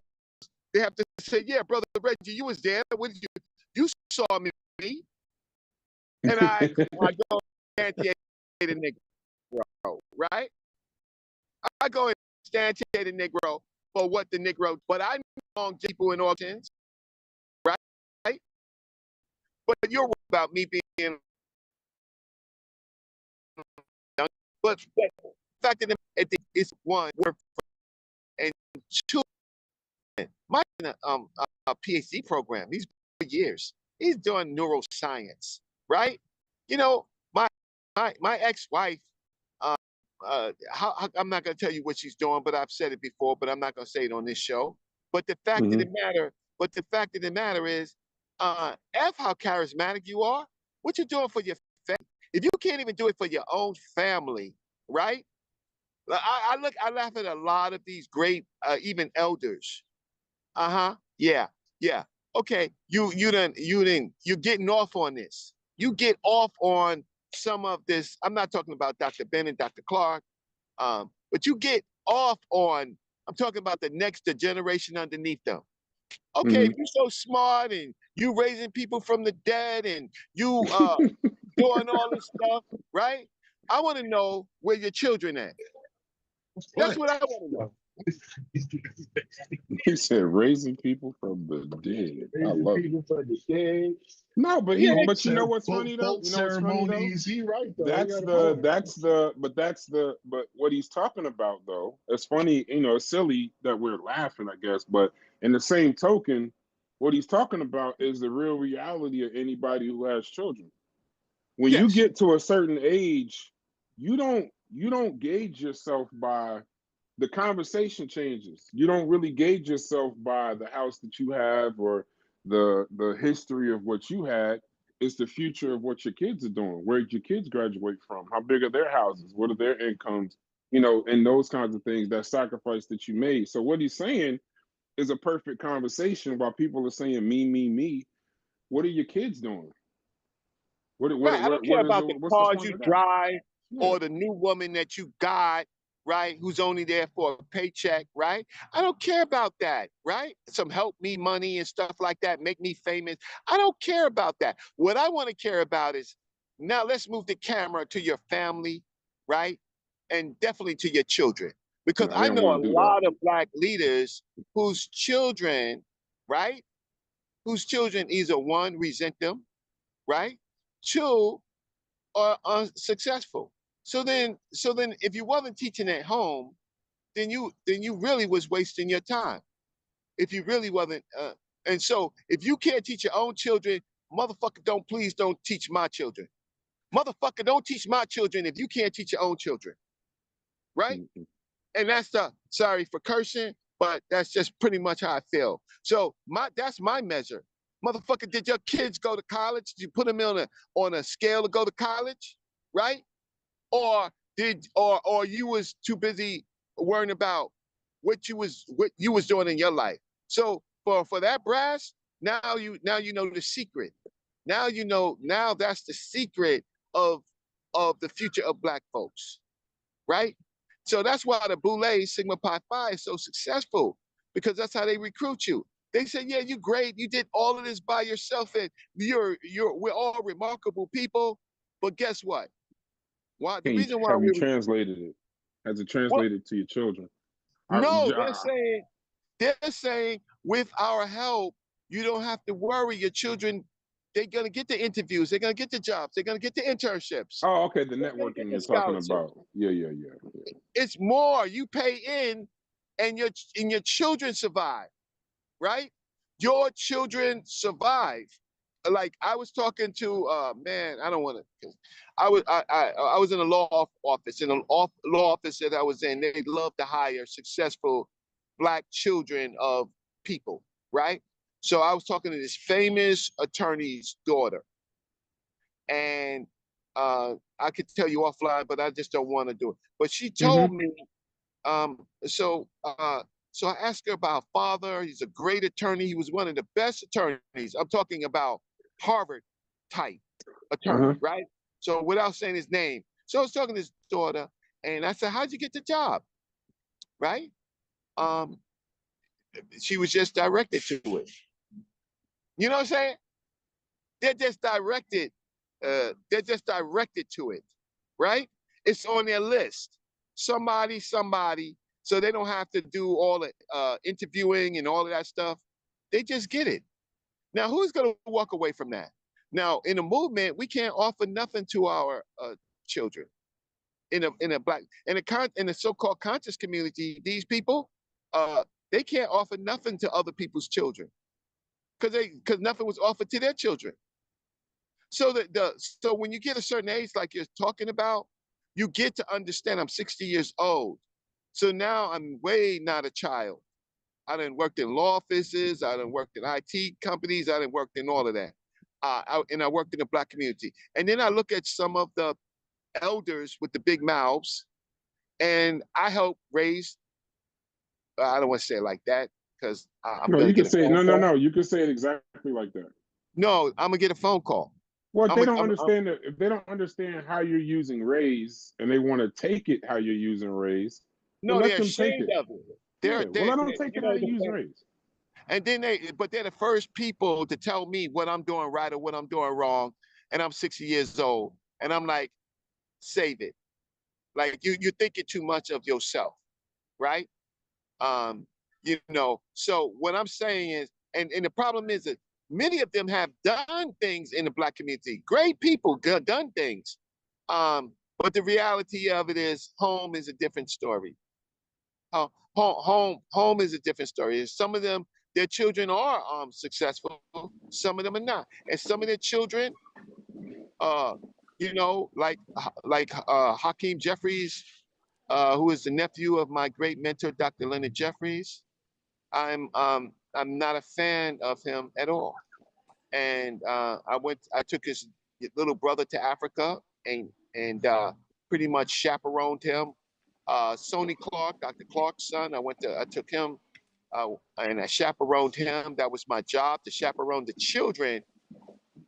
My job was to chaperone the children of some of the greats. Believe it or not, not my own children. Well, at that time I didn't have any children, but to be a mentor to other to their children, right? And then who else? Malik Small, James Small's son, right? So I was a mentor to some of the greatest scholars, right? Their children, right? So But I can't now, mention but Oscar now, Musi. but now, you about to go up there and ask uh Hawass? Hawass some questions, right? And we need to make sure you don't go up there and get your brains beat in, right? Because First of all, you're first of going up all, against, Steve, you're asking. Yeah, you are amazing. No, he's going up against one of them dudes. So don't downplay what he is, Reggie. That's what I don't want you to go up there and do. but I no, you don't. know what it is? Don't downplay him. You're downplaying I'm not what you're downplaying doing you. is no. Here's the you I'm putting you forget on what you point. don't understand. Right. What you don't understand is I have an accepted journal article on Kemet, Oh my God. right? Do you There want to are put up this still nigga accolades? Do you want to pull up how Hawass. do you want to pull up Hawass's accolades and you're going to put your journal entry against Hawass's? Yeah, That's your yeah, accolade yeah. versus It's his. about to go Can, bad. can You know, somebody It's pull going up bad, man. This Hawass's shit going bad. It's accolades? about to go bad. no, I'm no. not See, what doing you don't understand, what it. you I'm don't not doing It understand, it. is crazy. you can be This nigga the I'm not greatest doing it either. Egyptologist ever. no, no. What you don't understand. Let me tell you what you don't understand about academia. Reggie, real quick. Reggie, Dr. this Just nigga the Hawass is understand all this. greatest. over the Hold place. on. You get me, Wait. bro. All I'm saying is we having You a get great conversation, and by all means, you should really have the right to cuss Chef out. But just No, let's try to like. I'm just saying, like I'm never the person of peace. He's really baiting you to have this conversation. no, Don't no. fall for Chef, this. Chef. I'm proud of Chef. I'm proud of Chef. Chef No, has Chef. always been his own man, right? Right? And he's an expert in what he does. And so the point of it is that the point of it is Dr. Hawass is an expert in the institution of of Egypt, the state and its antiquities. He's an expert in that, right? What he is not an expert in is in the language, right? He's not an expert in the language.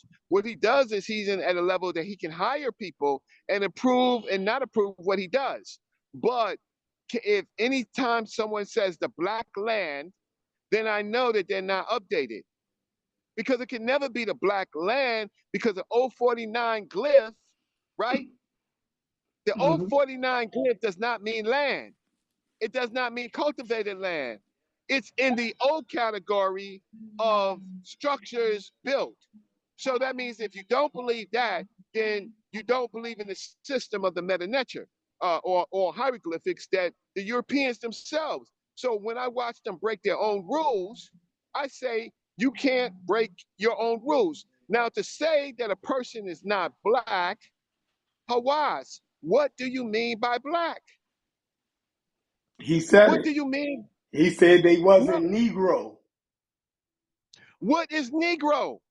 These are racist terms. So, if you're gonna use racist terms, what is a Negro?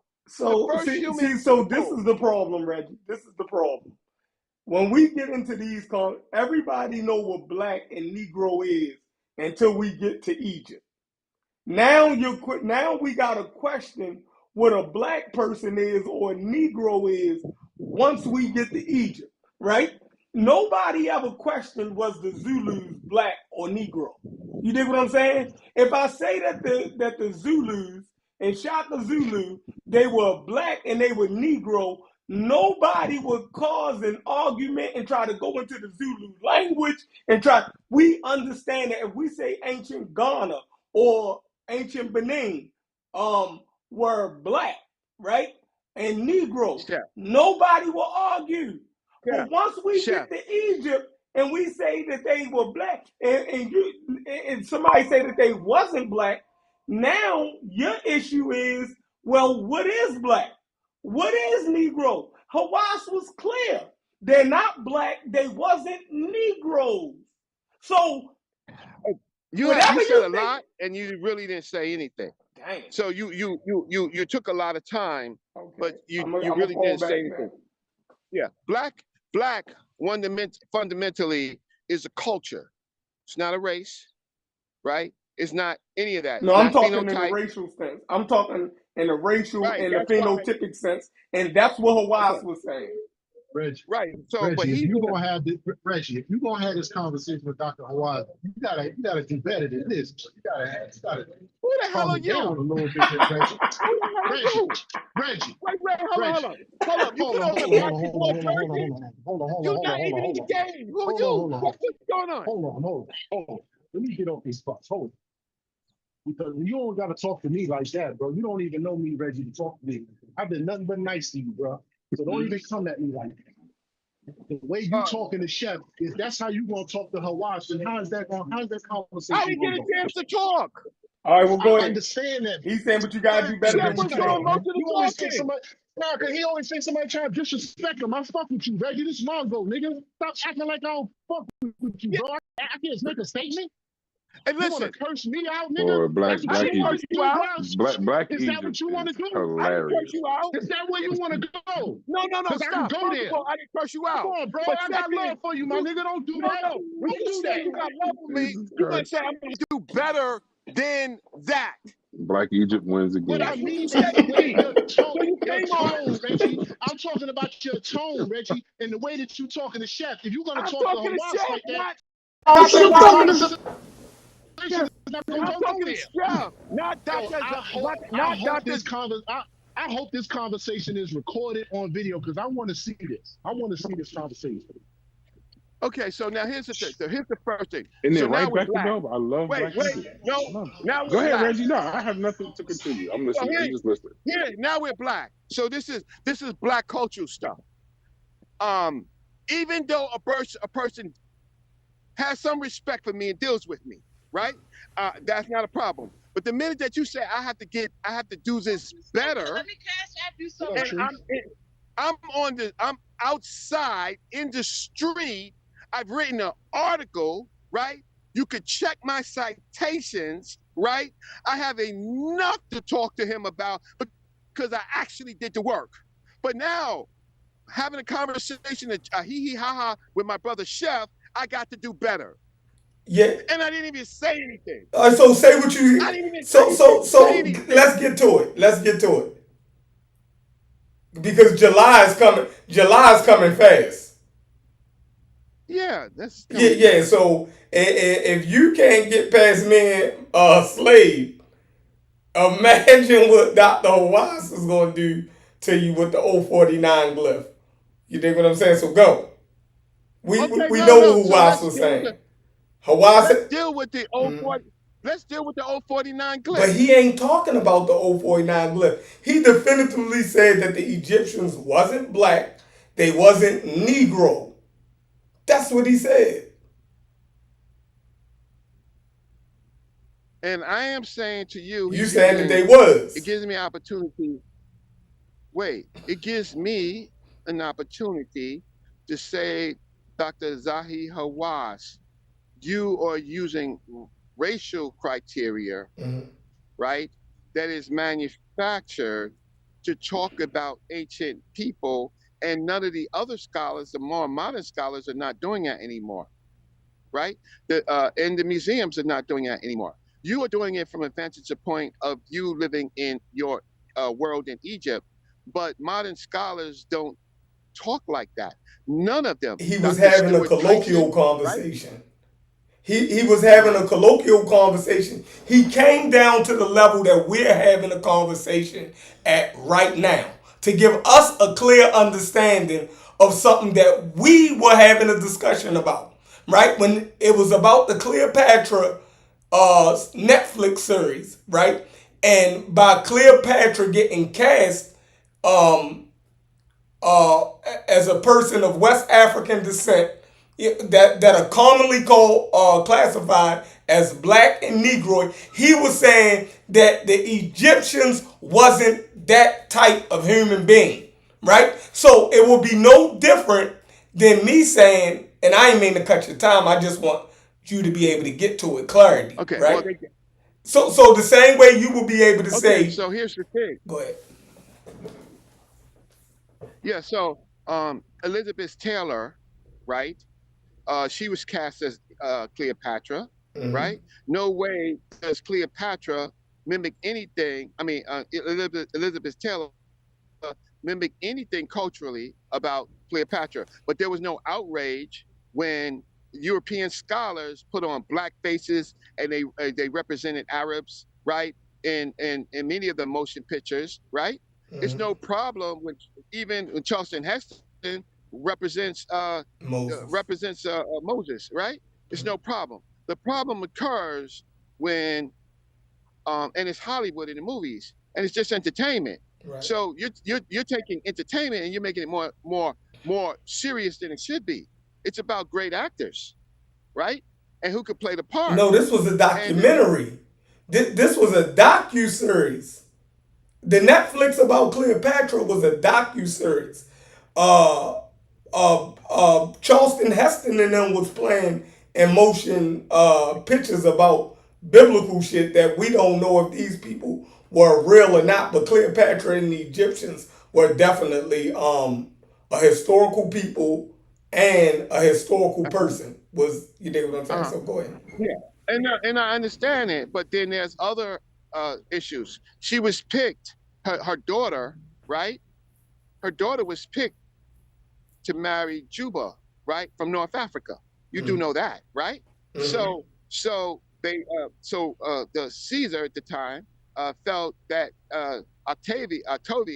Octavius felt that they would be a good couple. Now we're playing skin color games, right, rather than cultural games. Now the issue is Cleo, Cleopatra. Did she did she live in Africa? Yes. Yes. Right? Mm-hmm. Was she an African? Yes. Right? A person from Africa, light or dark, because of the I diversity, thought that she should not was Greek. necessarily matter. She lived in Africa. We're not clear about who her mother was, right? Right? And at the same time, she happens to be African because she's lived in the Ptolemies, who basically converted to African culture, customs. So there's nuances in this argument that maybe scholars can talk about. Now, when somebody comes up to me and say that, oh, they mess with me and don't talk to me like this, right? That's the way. That's fine. I don't. I hear you, right? But the fact of the matter is that I can pull out the nuances that because I'm well read on the subject. So what Dr. Hawass is really concerned about is his Arab norms. That is what he is concerned of. So he's doing the same thing that Petrie and Reisner and all these other groups of people, that other generation is doing, and they can't help themselves. So when I say what is black, first, first a person who is black has to identify somehow themselves internally as black. That's the first stage. If you're black, don't it's not external what someone else is saying, but do you identify with culturally being black, right? It's like the movie Sinners, right? That woman who was could have been a pastor, she identified, right, with black people, and she does not look black. I have people in my family with blue eyes and green eyes. They identify culturally as black. Black is a culture, right? He's making it phenotypes, which is ridiculous and stupid. And if y'all go with that, that you're ridiculous and stupid too.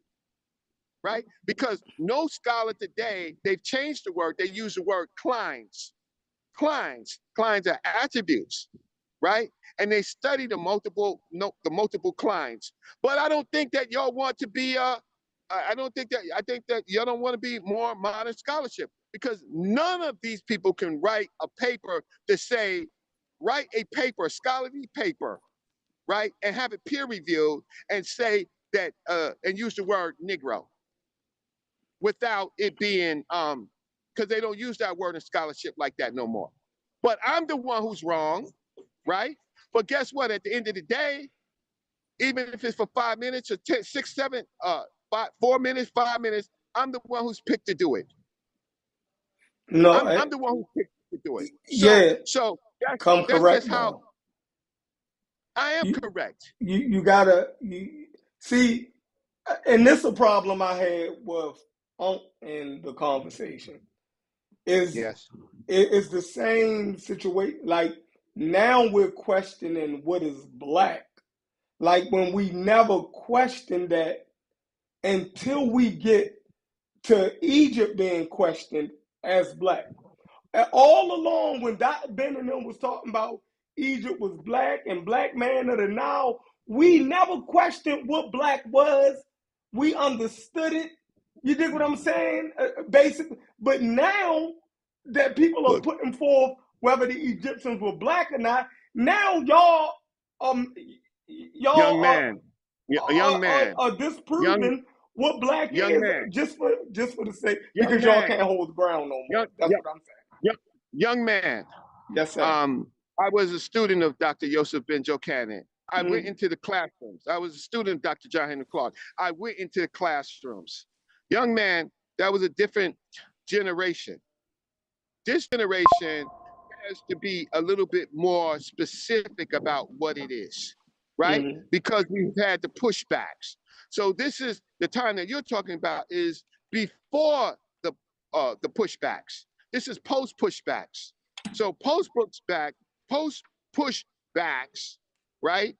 We mm, have to now uh, uh, be a little bit more clearer about what it is. So now you have even European scholars like Dr. Stuart Tyson Smith, right, making it scholarly. I'm not saying anything that Dr. Stuart Tyson Smith is saying about the comment of black, but what I do is different. Is that I can read aspects of the language, right? mm, Aspects of the language more than one sentence words. And so when you look at Kim, right, as being not just a color, right, but multiple attributes aligned with the color, like my eye, you have Kim the Netcher, and he is the black bull, right? Then you have the T, right? You have different T's. You have Kemet with the A1-B1 glyph. That's people. You have Kemet with the E1 glyph. That's cattle. You have Kemet with the O49 glyph, right? Okay, that's where they say it's black land or black city, but it's black city, right? So now they're using the same word. This is one of the, and then they have Kemet with the, that means completion, right? So mm. now we have, something to talk about. But when is the king, right, of the pyramid text says that he is the Sai Kim, Sa Sit Kemet. That is the first time you see the word Kim and Kemet together. That's in my paper, right? The first word. And he says that he is the black ram or the black ox, right? Son of the Kemet. So that must be the black oxes or the black cattle. So now we have, and this is before the Newitt sign. So there's Kimmage before the Newitt sign. Yeah, because It black. forms. So because that's like looking at English and seeing Yes. all of the times that black comes up in the English language, right? It will be the English language is replete with the term black in it. Like You can look any type of periodical, any type of written document. Black is so common. It's a color, it's a shade. So it'll be mentioned over and over. So if you look into Egypt, of course you're going to see multiple things. Okay, now you're messing with me, right, in a wrong way. So I gave you text.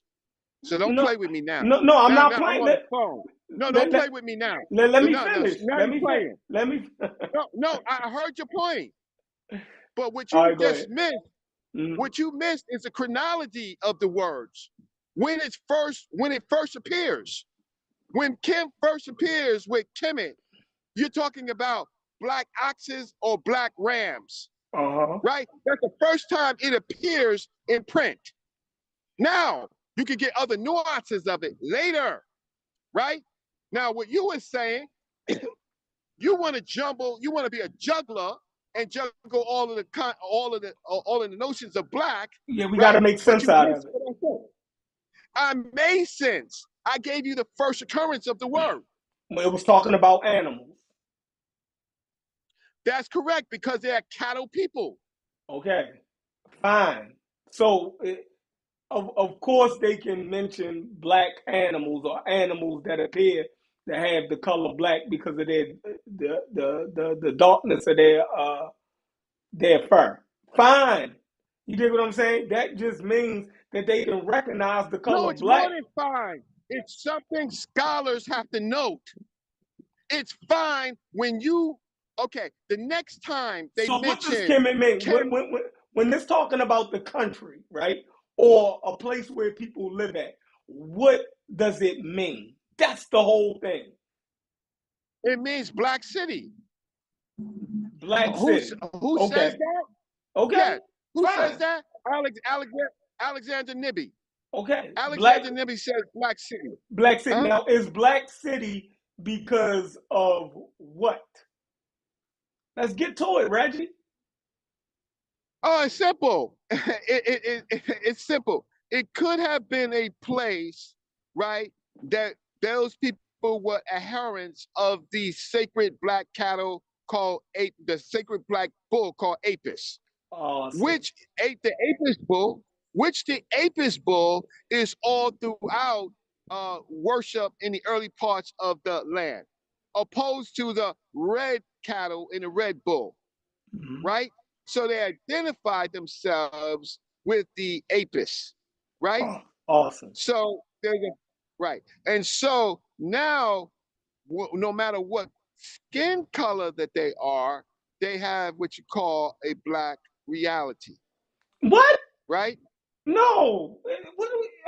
How did you just do that? You just said, in your estimation, it is the black Yeah, city, right? And yeah, you said the reason is the black city. You said perhaps they were adherents to a cult that venerated the black bull. yes. Right. And we definitely have hieroglyphics that spells out a form of Kemet that's talking about a black bull. We have that. And we have Kemet that's talking Yeah, I gave about, it to you. I gave yeah. it to you. You didn't have it. I went and I found it. So nobody I gave it to y'all. I gave Right. it to my people. And I made the argument in the ASCAC conference in 2019, right? That's my research. So that's fine. But at But any I don't think Hawass would be arguing with you on that. Like that wouldn't even. So what would be what? So you're saying that Kemet is not saying that they are black people in a phenotypic sense or the racialized sense that we're talking about. You're I saying that said, like I said in the beginning, it's a cultural where they respect the color blackness. They see I, themselves as part of that. They have great respect for the color blackness in the kingdom as opposed to red, as opposed to others. But the fact of the but matter is, those humans, couldn't a person be of a those light humans, complexion? yes.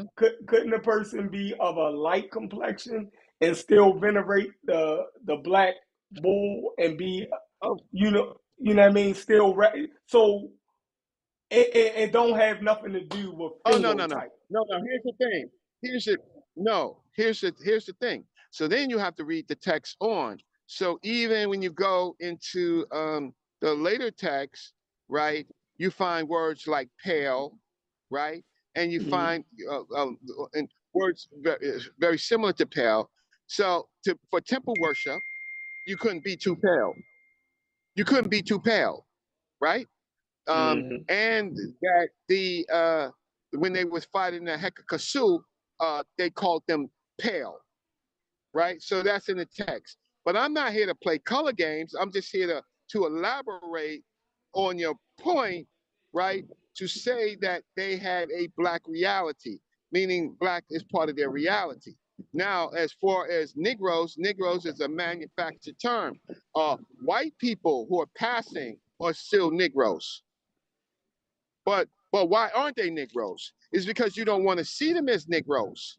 So all of these really, really light-skinned mulatto groups of people, all of them are Negroes, right? But you don't. But you want to put a special. You want to say there's only one type of being a Negro. That's what Hawass and them want to play. Those games, right? Like we didn't have the Sand people, right, in Southern Africa, right? We didn't have the northern Africans that were not necessarily well maybe admixed with the Levant. Are they still not Negroes? We have a Nahesi as a Hyksos, and his name is Nahesi, right? That's his king name, Nahesi. He's obviously, is he a Negro or not? Negro is a word that you people, right, don't have the balls to address the misuse of the word as if there's only one type of Negro. You don't have the balls to do it, right? And you don't have the balls to do it in scholarship. You so simply don't. so you're gonna go up against Hawaii and No, I'm not question. going to go. I have a chance. I'm not trying to make it more than what it is. Mm, Um, I have a chance to ask questions to him because I paid a certain my good friends have paid for me to be in there because they looked at all of the other people and they said, Reg, you got to be in the room this time, not as a protester, but as an intellectual. and but But y'all didn't what would y'all be didn't your issues? What would be uh because you'll get around three questions, right? And then they'll cut you off, right? And then you get of a course. little, yeah, you get a little long winded, and they don't want him to be to Damn, how look. y'all kick me in the fucking back, No, right? no, I get the no. first thing I get is I gotta do better than how the how the Yeah, f can I do better? Who does better than me? listen, What polite? Who does listen. better than me? No, you going up against Hawaii though. Oh, Hawass is tricky, but it doesn't make any sense because was the first humans You who going, became Homo sapiens you men. representing You got Dr. me? Ben and them. You representing Dr. Ben, Sheikh Auntie Diop and them. You standing on their shoulders. You the student. You going in there against a living legend and a wise representing the old black guard that put. So you gotta come correct, Reggie. You got. I'm just saying. You y'all. Here's the thing. Here's the I thing ain't gonna is downplay it for you. I'm gonna let you know you up no, against it. what you did. See, Chef, let me tell you something. Hey, Brass, you still there? Brass gone. He had to go to church. Okay. So here's the thing. You already told me how you feel because when I asked to be paid on your show, you said, "Why should we pay you?" You don't give a fuck about me. You think I'm just like everybody else. How did this come to? How did you just flip, Reggie? See, you just did some New York shit on me. What does that Yeah, got to yeah, do? yeah, yeah. That's how. That's exactly right. But How there's did you turn more. this to So money? That made no sense. You didn't turn no, that. no, I didn't turn it to because money is fucking feelings. Oh my So God. let me just tell you this, but it's the way you said it. Uh, It's just the way you said it. And then Brad says, nah, Reg, look, Brad is the one who largely pays anyway. So Mm-hmm. try media. So that's fine. So I said, let me talk to the person who pays. But the Mm-hmm. fact of the matter is, I'm giving you I'm giving you evidence that is cited. I can tell you where it's cited. What you're saying is, I understand. People think Hawass is more than what he is, right? I understand, but he's part of the state of Egypt, the personality of Egyptian antiquities. I do understand that, right? But I've been, and I understand that I'm also a student of Dr. Ben, and they chose me to be a student. Right. They didn't have a long relationship with me. They thought that I was bright. Y'all don't have You to fucking think I'm bright.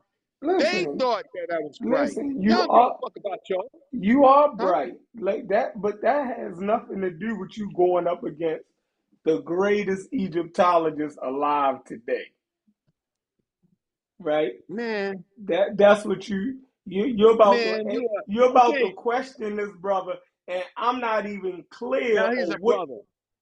Do you I want a mean. jersey? Do you want a Zahi Hawass jersey? Yeah, Cause you get me sound one. like a Get me fan, one. yo.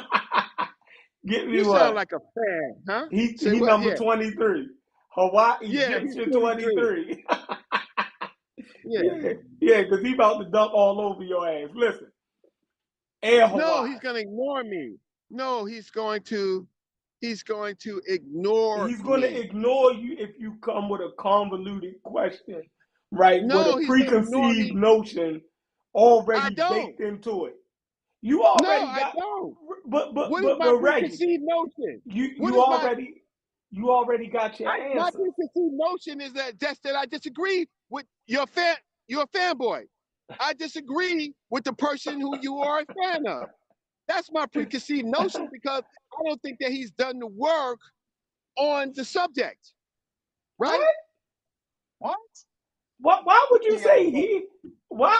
So you figure you done the work, but this guy now I got to go read his accolades because for some reason you about to try to convince the audience over here that Dr. Hawaii's that somehow you are on Dr. Hawaii's level. Mm. All right, come on, Reggie. Let's not Okay, do let that. me see. This is why. This is the You difference, better right? than me. You better than me, but you No, ain't no, better than Hawaii. no. Let me explain something to you, right? A Mm-hmm. dentist, right? A dentist can't talk about the brain. A dentist, both of them are doctors, right? An eye Mm-hmm. doctor can't talk about the brain. See, you confuse what you Yes, think they can. academia is. No, but yes, they can. I would accept a dentist or an eye doctor's understanding of the brain before I would yours, because Why? they have the basis in biology and anatomy, and I guarantee you they could understand the subject matter Uh, from their schooling. You know, uh, probably not as a okay. specialist, but clearly better than us. You know what I Okay, mean? well, So we're not. Yeah, I'm not going. I Yeah. happen to have the pleasure of talking to my son, right? And he is a PhD student in neuroscience.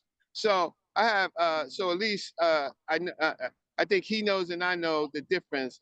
But on the question of a particular aspect, a grammatical word like kimmet, right? Mm-hmm.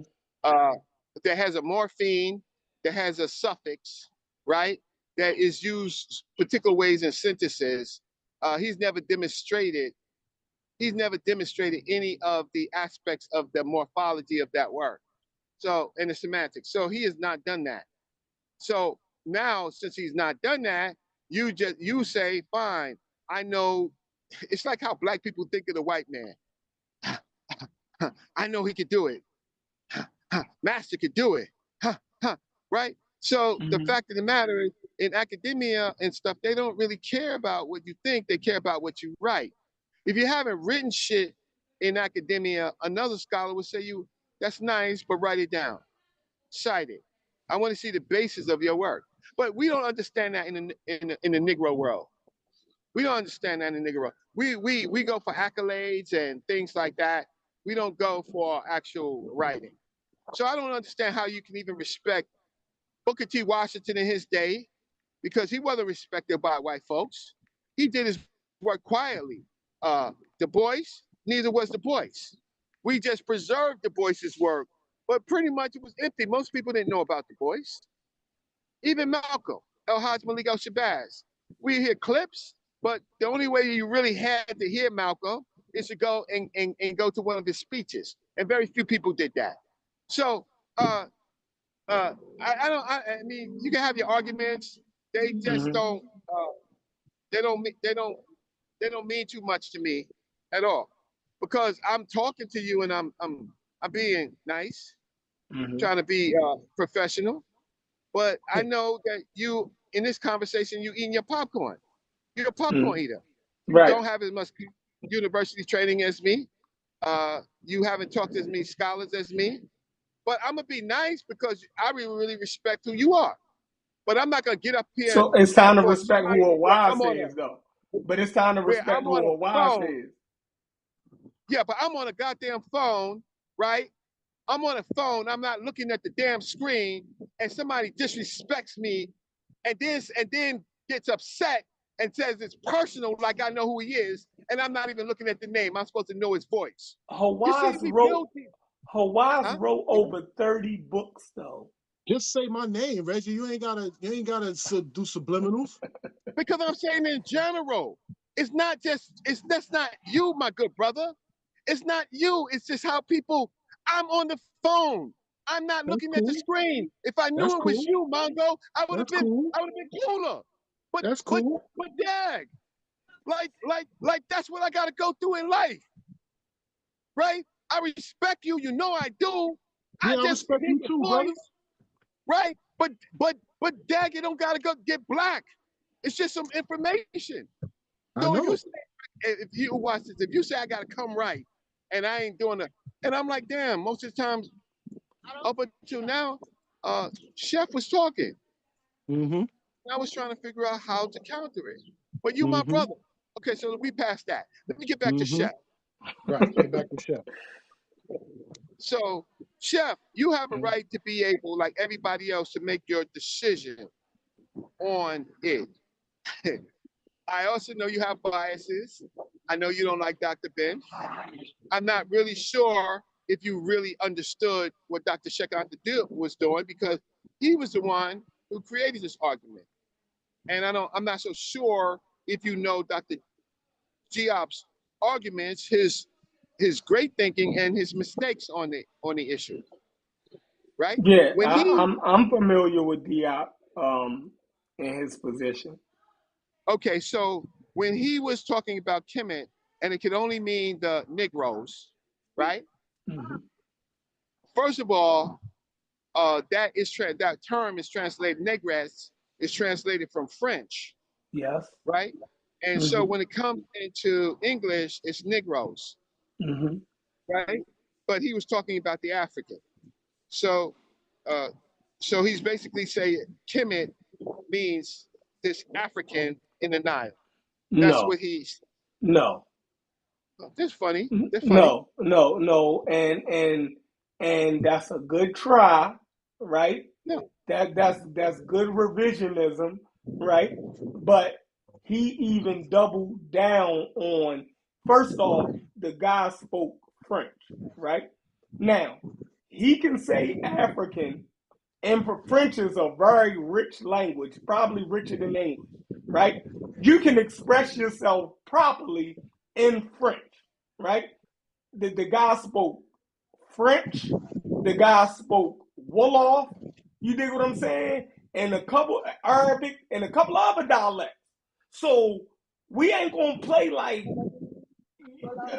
we the translation of Negro into Negress or less Negros in French can't be translated into A. He used that for a reason, and he No, you doubled don't. that. You got to know the context. You can Yeah, keep that's what I'm talking, getting to it. but That's what I'm but getting to. his major books is African Origin of Civilization, Civilization Mm-hmm. or Barbarism, Yeah. right? I happen to Mm-hmm. be on translation team of civilizational barbarism to bring it to English-speaking audiences, right? So he's written other work that you have to compare it to kind of understand what he was saying. He was making a Was case for Egypt, he and was making a case he for he the was he was African, he was making a case for the black motherfucking African, for the the African. Negroes, for the Negroes, people like him. He said that you can go into the cemetery. He said that you can go into the cemeteries of Senegal, right, and find the same skulls, right, that you and the same bones that you find in Egypt. So he pointed to people. In his day, what you would call a Negro, a black person, he made no bones about it. He pointed to people that he was Okay, you're, talking you're about. talking. So let me be a little bit more specific. Go ahead. So in his work, African Origin Civilization, which was his thesis, right, He wasn't reworked playing no into a game. book. It was in 1956. Mm-hmm. 1956 was a very racial world. So he was the first pose that, wait, hold up. You people have divided up Africa, and now what you're trying to do, right, is you're trying to move the African out of the world. And we are here now to say that the African, no matter how you slice it, right, those people who lived on those continents, fundamentally, they have African values, they have African cultures, and these other groups of people, largely on North Africa, or groups of people that may have become African, but they migrated back into Africa. So the similar civilizations of Africa were from the people who you despise the most. And in 1956, this is a few years after the goddamn World War II, he's making these points about taking back the African, right? So the words of those days were Negroes, right? Negress, African, right? Those were the words. So he had a more difficult job. We have a much more easier job because we know a little bit more about the world, right? And we know a little bit more about phenotypes. Phenotypes are not your brain. Skin color is not your brain. I, Anybody arguing skin I, color, I the only don't people think who we argue, understood race or none of that more better now than Dr. Sheikh Auntie Diop to try to act like we're sitting in a better position now, us at our limited, education, to try to say that this man, right, like we're like what? Like he didn't understand. So you're telling me we got a better grasp of oh Africa yeah, than an yeah. African? Like this man was an actual African. He understood the different No, phenotypes that's not what I'm that talking about. right, but That's I'm not saying what. But that's not what I'm I'm talking talking about about. him. He was the African. He was the one who was in Egypt and in Senegal and traveling around the world. So he understood the phenotype. The fact that he chose to classify the Egyptian as Negro, he clearly placed them with the sub-Saharan African phenotype. He did that. He was See, doing. now you're effing up Oh because my God, I sub-Saharan is can't do one of this. those other words. So So you gonna play African, with everything? sub, You sub-Saharan is not sub-Saharan is not so fucking border that different skin colors can't cross or different phenotypes can't cross. That's a manufactured goddamn word. So that doesn't. And then they pick and choose. They don't want to say Ethiopia is sub-Saharan. They It don't want to say is. that, It is right? But sub-Saharan. right, but they don't want to do that. As opposed to those above. What the Ethiopia fuck is is those classified people as above? sub-Saharan. Those people Ethiopia above those people Ethiopia above is the classified sub-Saharan, as sub-Saharan though. they hardly ever do it. They just call it The, North Africa. no, Stop it. no, Ethiopia is Northeast Africa. sub-Saharan. Okay, No, but it's because then you still got to look at a sub-Saharan. you got to look at the map. No, then they try to reclassify those people, and first they was trying to make them Semitic. They're separating them from those in the Sudan. The people in the Sudan that look like the Sudan is not all Africans, but that becomes a problem. What about the Africans of West Africa, right? Who actually gave civilization to Egypt, the ceramic builders, What? right? You didn't know that? See, this is so you're saying what Diop and them was saying, but you're trying to act like you're not saying it. Like I don't, because I don't know. this is the You, confusion, are right? you This having a convulsion? Are you having a convulsion or something like that? oh my You're God. saying things about me that are you my God, yo? Like I don't understand. I don't have to agree or know what's in your mind about how you think, Chef. I Mm-hmm. am telling you that I say that the ceramic builders, that creation that happened over there in Mali, right? Right? Those Mm-hmm. groups of people, were they sub-Saharan? I'm asking you, were they sub-Saharan? Is What Mali the sub-Saharan? yes, Mali is sub-Saharan. At the time, that they was building these ceramics, was there a big divide on the Saharan? What you mean? Right? Was the Sahara grassland or was it fucking desert? What At the time time, period? I'm talking about of the ceramic builders. I'm talking about What time? 9,000, 9,000. 12,000 to 9,000 BC. Oh no, that was definitely the Green Sahara phase. Okay, good, good, good, good, good, good. So the Sahara changes. So just because the Mm. fucking desert changes, that means the people got to change? But you all the way in Mali though. What are you? I'm Y'all lost. see, family? You see how the BS falls apart? No, you, Because bro. my I name, clearly know where Mali is at and where Egypt yeah. is at. So if you're talking about people in Mali, right? Uh-huh. Clearly, all the way over in the Western Sahara, and you're talking about Egypt, people over in the northeasternmost part of the Sahara in North Africa. They are two different regions and places. But are There they could two be different peoples? Are they two yes, different yes, peoples? yes. How do you know that? Based on what? Based on we can look at the people in Mali Based right on what? now, Huh? and we can Say look at what? the Egyptians right now. Why would the people in The Mali Egyptians not? right now, you see how the book, y'all family, you see how the bullshit is? So he No, wants to look you at the Egyptians bullshitting. right now. Yo bullshitting. You see how this shit? He wants to look at the Egyptians after they was Greek, after they was Persian, after they was the Mamluks, after they was Arabs, and he wants to look at them right fucking now and say, look at those people. Those are the same people, right? And I'm talking about people in this case 9,000 years ago. You see how the Nine. bullshit is falling All apart? right. So you're saying 9,000 years ago, the Gullah people want in the link. Mali Gullah want the and the link. people in Egypt was the same.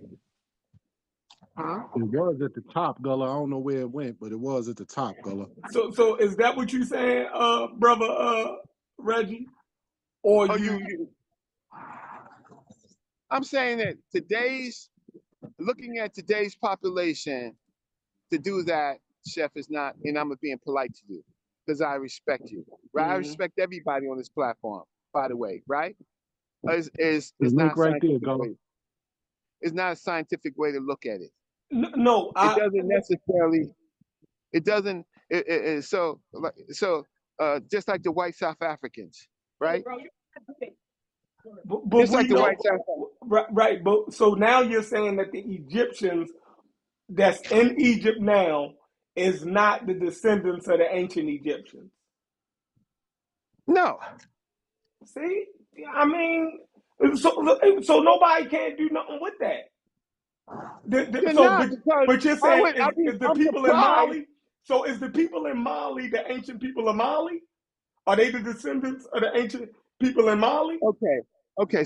I think you're missing something, Chef. No, no. I asked a simple No, question. okay, right. So the people currently in Mali, right, they have had less invasions in their population, less admixture than the current people in Egypt. The Mm-hmm. current people in Egypt over the time periods, because of the many invasions, right, they have much more admixture. So the people of Mali would probably be closer, not completely, but be more closer to the people that they were. The the problem with the Egyptian population right now, you have all of these, the Turks, the Greeks, the Assyrians, the Persians, the the Greeks, right? You have the modern Arabs. Right. I mean, right. So you have much more diversity in their admixture, right? To say that, and then you have a divide. You have uh, then you basically have what you call apartheid there, right? Mm. Whereas those people who are light in Arab, they identify with the Arab League, right? Yeah, Against the culturally, African, culturally. That right? that that And is so culture. right, and so when I went there, the Nuba people, right? These are people from Nubia and stuff. They have no rights.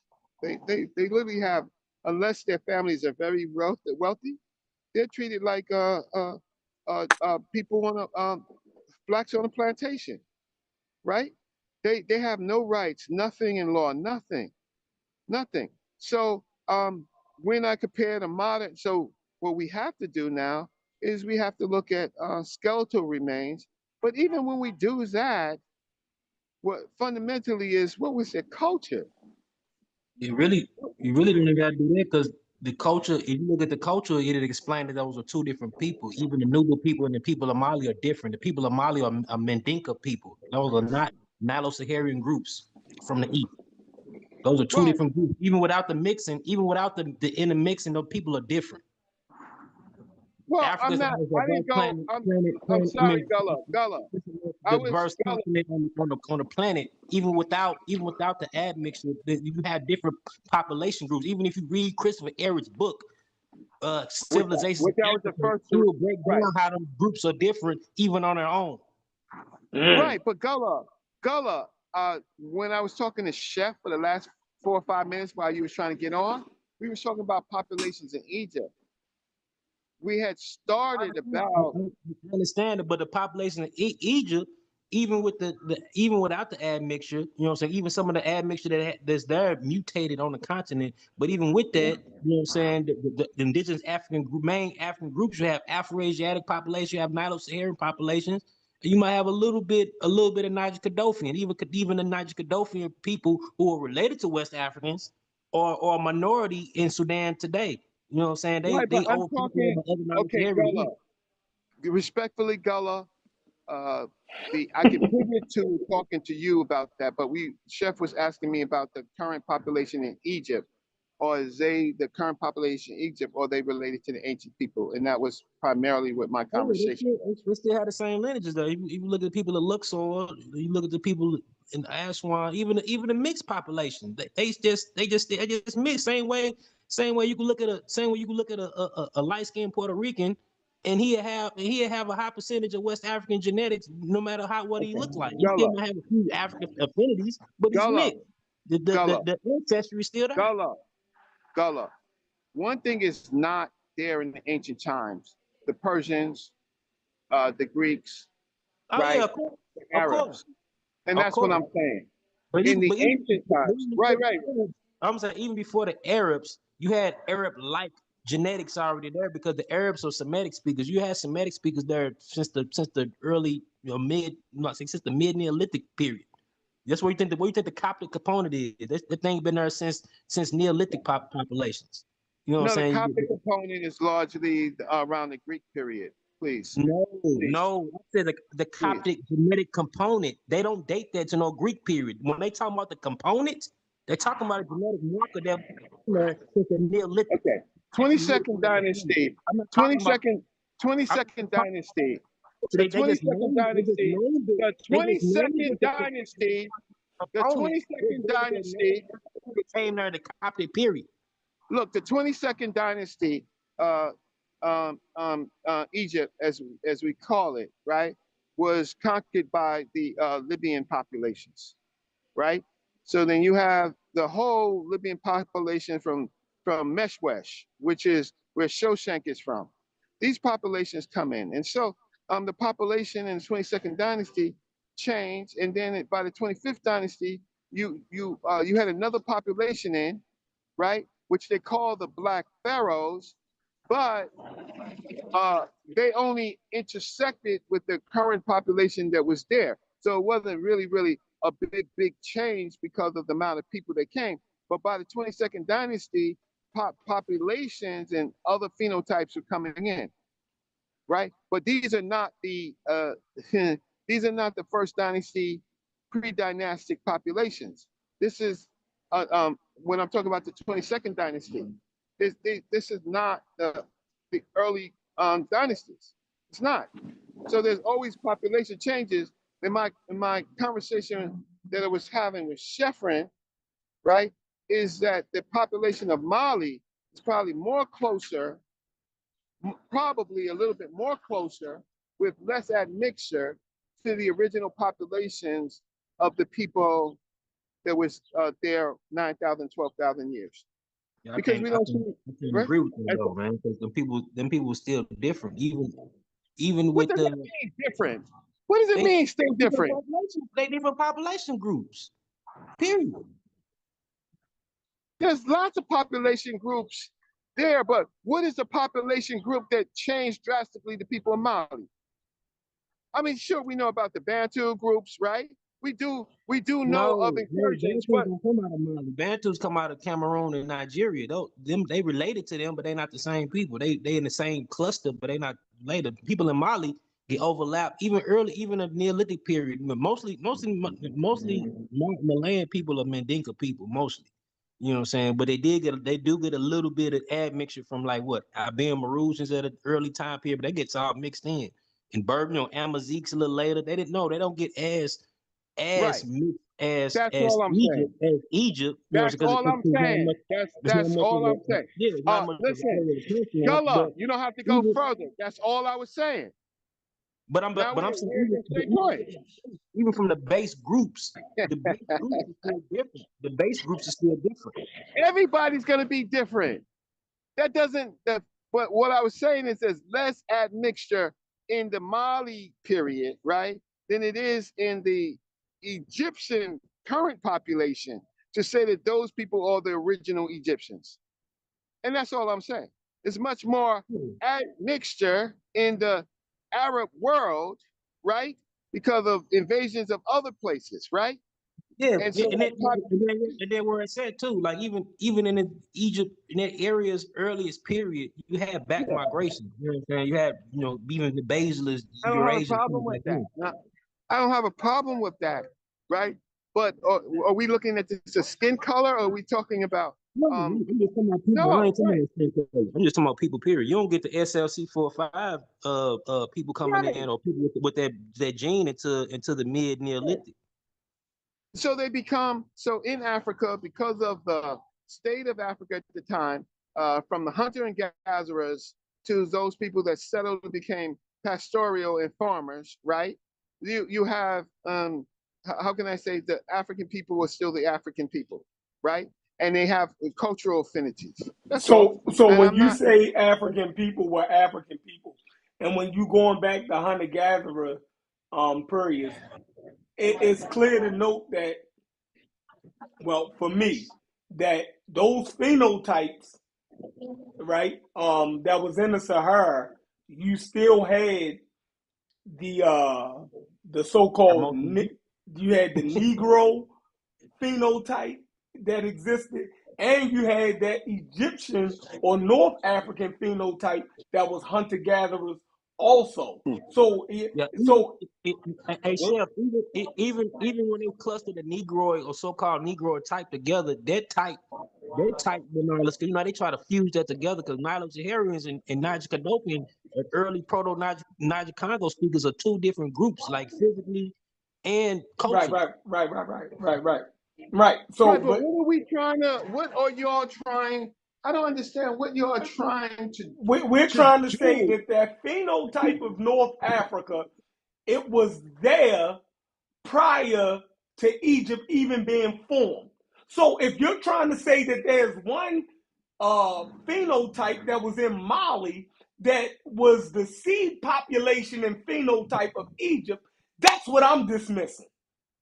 Because that's the I game didn't, that you was I playing. didn't, Somebody in the I ridge and didn't somebody in the exactly, ridge been up there for a long I time. didn't exactly, I didn't say that. That's the funny thing. Yeah, I but didn't that's say what that. you was. So I'm clearing it up for the audience. You didn't say it, You're not, but that's what you were intimating. okay, you don't know if I can only intimate you. Listen, you're not my voice, right? You're not my voice and you're not my mind. What I'm just saying is that, Why would you go to Mali then? The fact that you okay, went to Mali when we start talking about phenotype, right, and yeah, tried to connect them with the Egyptians to say that this yeah, phenotype remained yeah. more close to the original Well, you should have phenotype asked me. in the Egypt. You No, should no, Reggie, have asked Reggie, I'm me smart enough. instead of Reggie, yapping. no, I'm not gonna let you do that. I'm You smart should have enough. asked me. No, I don't need to You should ask have you. asked me I instead don't of need start to ask yapping. you, Reggie. I don't need To to. I'm clarify, smart what you enough mean, to follow the conversation. I'm smart enough. I Shepherd? feel as though I'm smart enough to follow the conversation. I don't need to, bro. So even you tried to trick me, right? It's even two things going on here. No, I'm just. I'm not trying to trick you, and I'm being polite.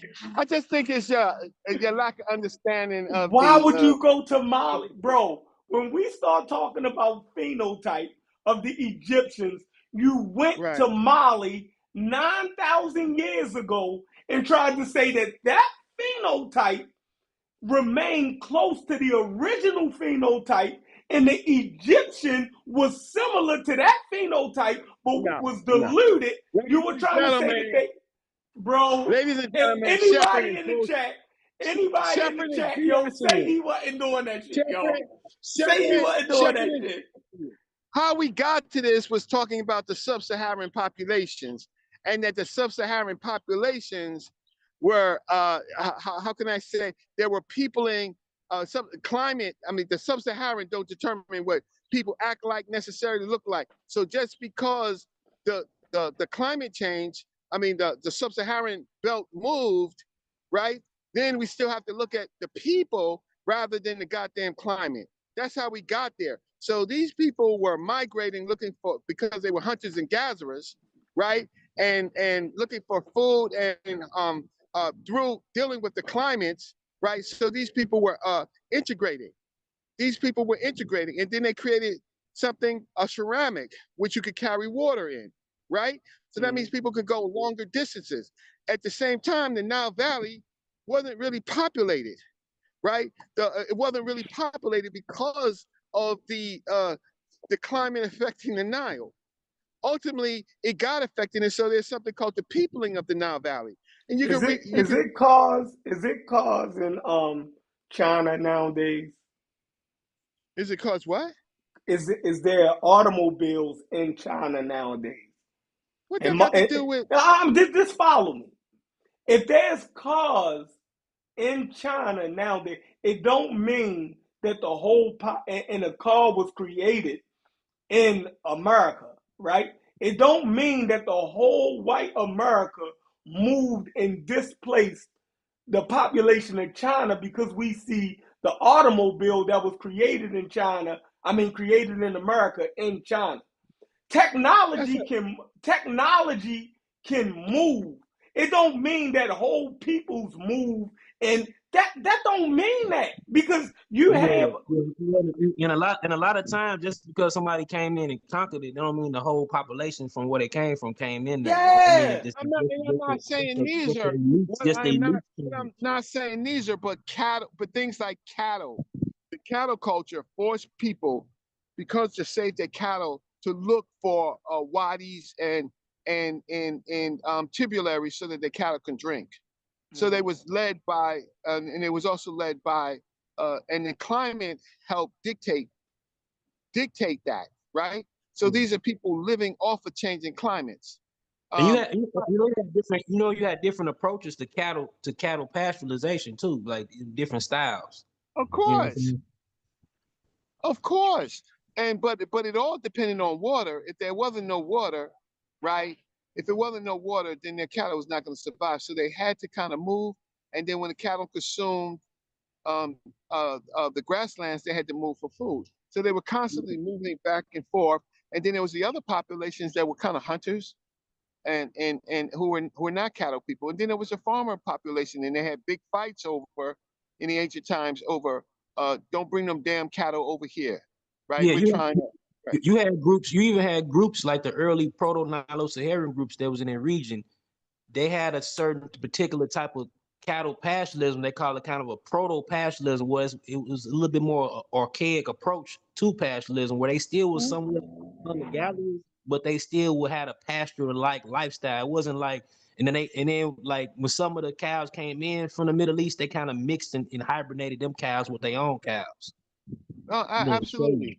So You know what I'm saying? the Sahel, the Sahel, which was changing, that became a corridor. That became a corridor for various activities between Africans, right? So that the Africans at the early, now this is where Gullah may agree or disagree, in the 9,000, 12,000, 9,000 period, uh, the Africans were more homogeneous than they were, I think, in that area than they were non-homogeneous. They were closer. There were less groups in that area than Less mixed groups. Say less mixed groups. Or well, that's what I'm is saying. that Less groups to mix with. Less groups to mix with. There's all these small populations, but they have affinities.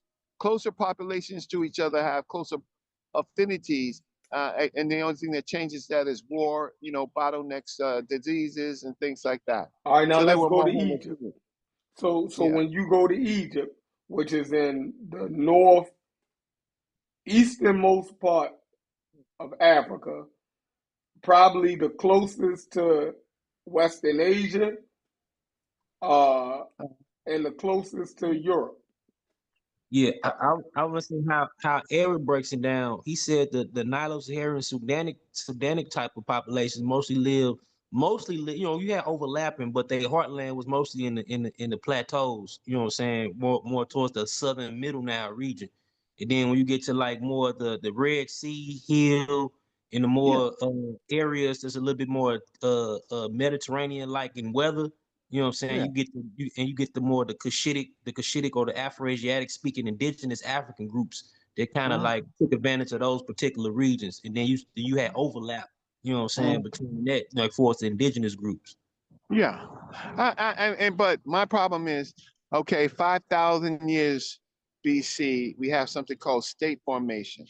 So now Egypt is would be called Egypt is deciding its own values, where its borders are, and Yeah, who they want and they're not, and then that is going to survive for another 1,000, 2,000 years, and yeah.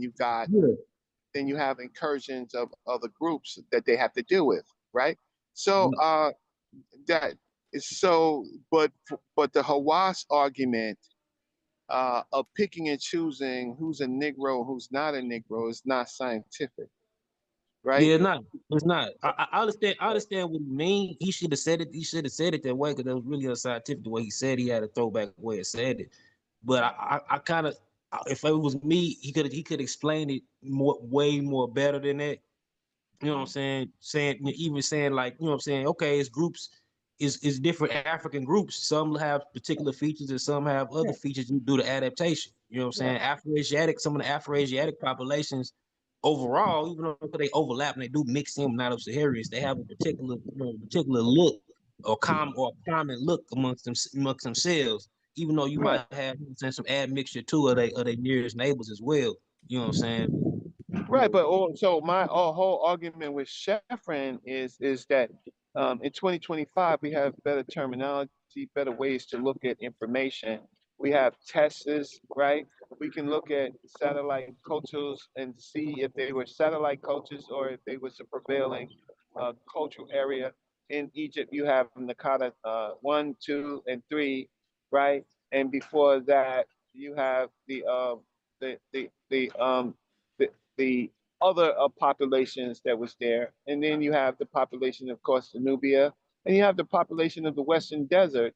which which is important because we're in the Western Desert. You find those populations of Nocta playa in them.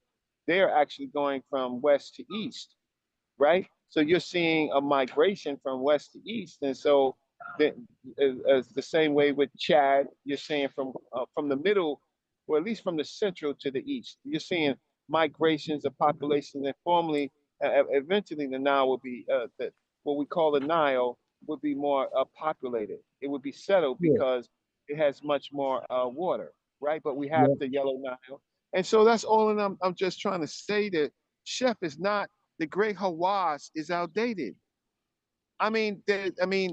He couldn't talk to Christopher Eric. He couldn't. Hawass could not have a conversation with Christopher Eric, even Why though couldn't he's in, he? because his terminology is off. No, the It's terminology he was using for a specific conversation. They were talking about why would the lady who was cast as Cleopatra, right, and her ancestry, right, that showed a phenotype, why was she cast, right, as Cleopatra? And then it went to the broader sense of, well, Cleopatra was of Greek ancestry, right? And Yeah. then, other than, so casting somebody of Yeah, West African, that lady they had, she still could have still been in the film, but they could at least have her play it like as a more of an indigenous Egyptian or somebody else or something. You know what I'm saying? She couldn't have been Cleopatra. right, yeah, but the period. The period is the problem with with now both of you is that the Greek, yes, there's a lot of homogeneity in Greek, right? But there were lots of other groups of people in the Greek world at this particular time. But now we're talking about the That's what I Greek just said. world. That's what I just We're said, talking bro. about the Greek world in Africa. This You is still, what we're talking you still had about. Huh? indigenous, you still had indigenous Egyptians around when the Greeks were around. Bro, you have admixture, you had admixture groups. So the problem is you with this don't know if Cleopatra she the was Seventh. admixed though. Like, see, y'all Well, they did. introduce stuff that you can't even substantiate or corroborate. So Them people it been mixed for a long Okay, time. you know They how been had because different mixes Cleopatra, same way no, Latin America. no, because it's not so. Cleopatra the Seventh. Can you tell me who her mother was? that I'm doesn't not talking about mean Cleopatra. I ain't talking about Cleopatra. Well, we know they Greek. We know they Greeks. They Wait, Ptolemy. no, no, Cleopatra the Seventh. Do you know her mother was? no. Who was her mother?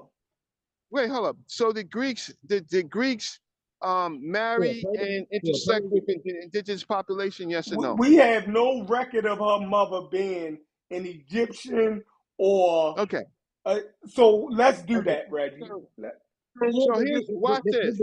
So they married to families too. I know that. They married Persians too. You know what I'm saying? That was that. that's correct. That's correct. So this is why this is when Her these mother was conversations Persian. no, that's not what he said. He didn't say his mother was I Persian. know, I'm You joking. Go right. ahead. Damn. Damn. Look, look, but the problem is okay, his mother, Her her mother. mother wasn't a royal Ptolemy. Otherwise, she would have been listed. So we know that whoever she was, even if she was uh, Greek or Ptolemy or even African, right? We know that Cleopatra the Seventh's mother was not a person of class, right? Otherwise, she would have been named, right? Otherwise, she would have been named, or there would have been scandal. So then we know that she was a common person. So the question, the real question is that since we know that there was no real marriage, it was just pretty much a child born and under the Ptolemy balls, right? Then that's where that is. So we don't know, but that's no different than what white Hollywood has done, making it having white men play Indians, right? And et cetera, et cetera, et cetera, right? They can do it. The niggas and the slaves can't do it, right? But We can't even. don't we have busts and things of Cleopatra? Oh, that's the problem. These figures are styled in multiple ways, so it's not very clear and concise Oh. what the person actually looked like well, we have coins. We We have have coins and busts. yeah, So you yeah, we so have you coins. so you claiming her to be be African looking, like have African features? So that's what you claiming? I'm not. No, I listen. What I'm just saying is, um, what I'm saying is, I don't know, but then I do know something about her daughter was a good pair to marry the North African Juba the second, and he's But Juba was a Berber. He was an Amazigh. Them people was watered what down. do you, Them people was watered down. Them people, Numidians. The people was no, mixed up. you're just doing a general racial. And now if you look at No, Juba the Bucks, if you look at Juba, Juba the I'm Bucks, just he's telling you, kind of. yo, Juba didn't look like Mansa Musa, yo. Yeah, they Phoenicians. I'm not Yeah, saying that Juba looked like Mansa Musa, but um, you're playing these drastic fucking skin games, right? no, look at the time period. Look at You his talking about, bust. look and look at what her writers, how he described them Berbers, them Amazigh people then. Look at the Amazigh people is just not one homogeneous group, sir. I know No, that, we but talking this, about the ones in power at that yeah, time. them people was watered down. I can't, brother Reggie. I can't fix Them this people was mixed with family. Phoenicians and They stuff and haven't all. made. Y'all love the They fucking were white man. They were You fucking love Phoenicians. the white man. You really love everything fucking white. So your measure is whiteness. We We didn't say didn't they were call the Germanic. That's your Phoenicians measure. white. Your We measure didn't is say not. they, we didn't That say is they your measure. Germanic You tribes. gotta find fucking white, right, light in every fucking thing. They're not white people though. Right. We Oh didn't no call no the no no no Phoenicians no no white. no no no! You're playing skin color games. Skin Germanic color doesn't teach you tribes, about Germanic culture. tribes run in the North. We're not calling them Germanic tribes. White people are Germanic Anglo-Saxons, bro. You're talking to me about some just because there was some movie made and some I'm bullshit saying documentary you live in made. the Western world though. We talking about the gray areas right here. Right. Well, I would hope so.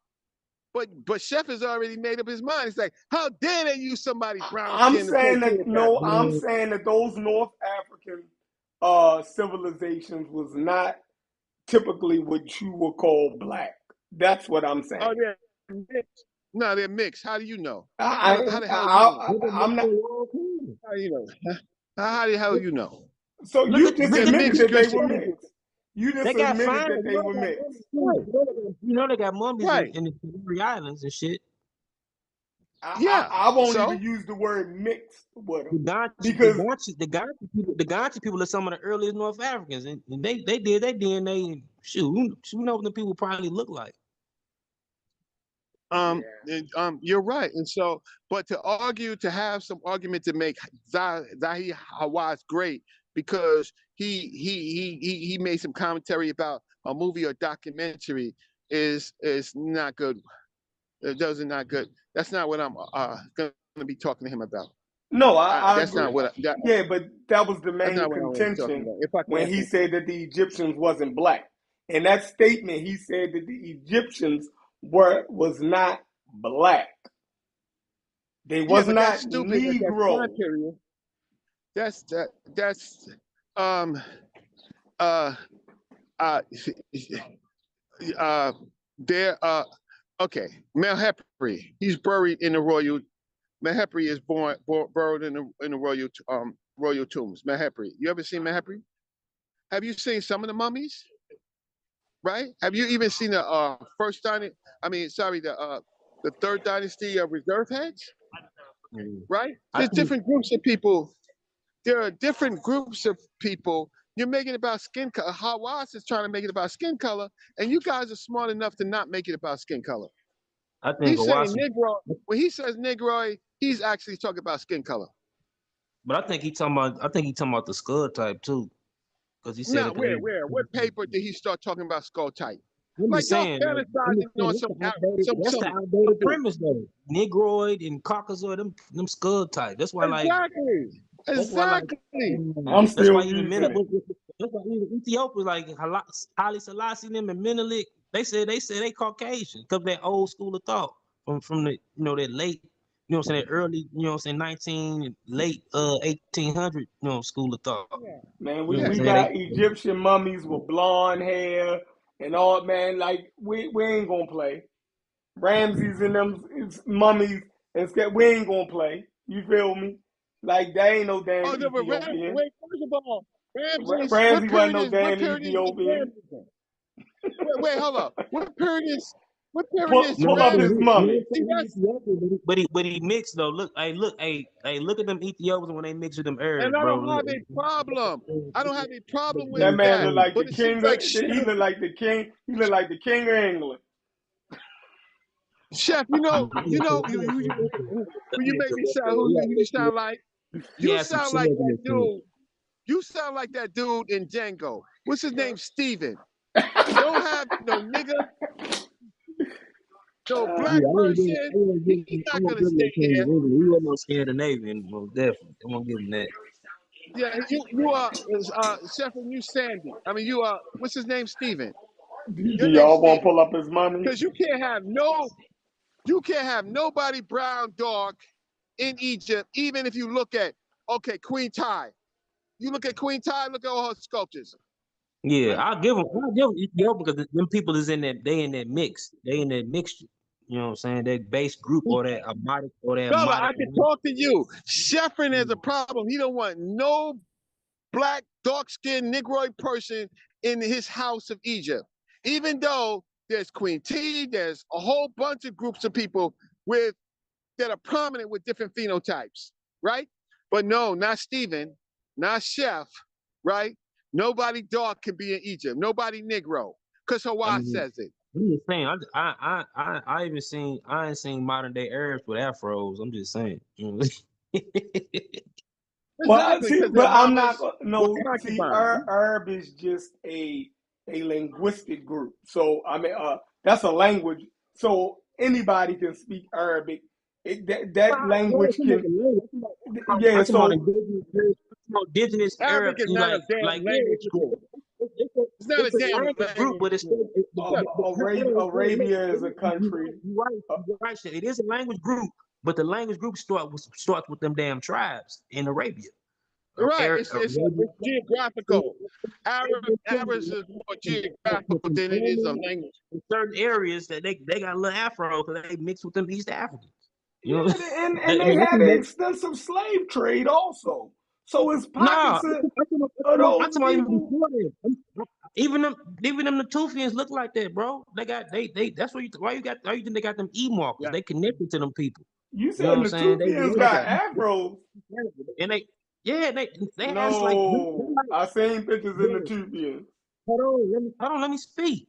Go ahead. Bro, bro, Afros ain't even a West African thing, bro. Only reason why African Americans still get Afro because we mix. If you look at West Africans, they don't get no big blowout Afros like that, bro. You know what I'm saying? Just really think about it. You know what I'm saying? The Afro All right. is a Cushitic East African horn African thing, bro. That big So, frizzy Afro. so why we got it? You said we only got afros because of what?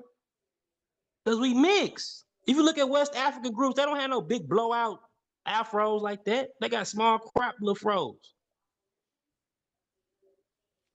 But it's a fro though, right? Yeah, but ain't no Is big this tight? blowout. Is this tight? Is this tighter curly? The Yeah, curl is a little bit tighter.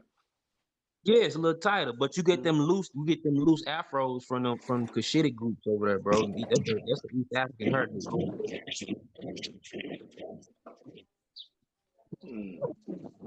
Y'all got it. They Ethiopians now. They got them frizzy froze. They curly. They come in different textures though, of course. But that whole little mixture, it should come from East Africa, bro. You know what I'm saying? So Reggie, there you go, Reggie. You got it. You know what I mean? But stay out of Mali. You hear me, Reggie? Stay out of Mali, Reggie. This guy, Reggie, he about to go up against a wise man with some old wild shit.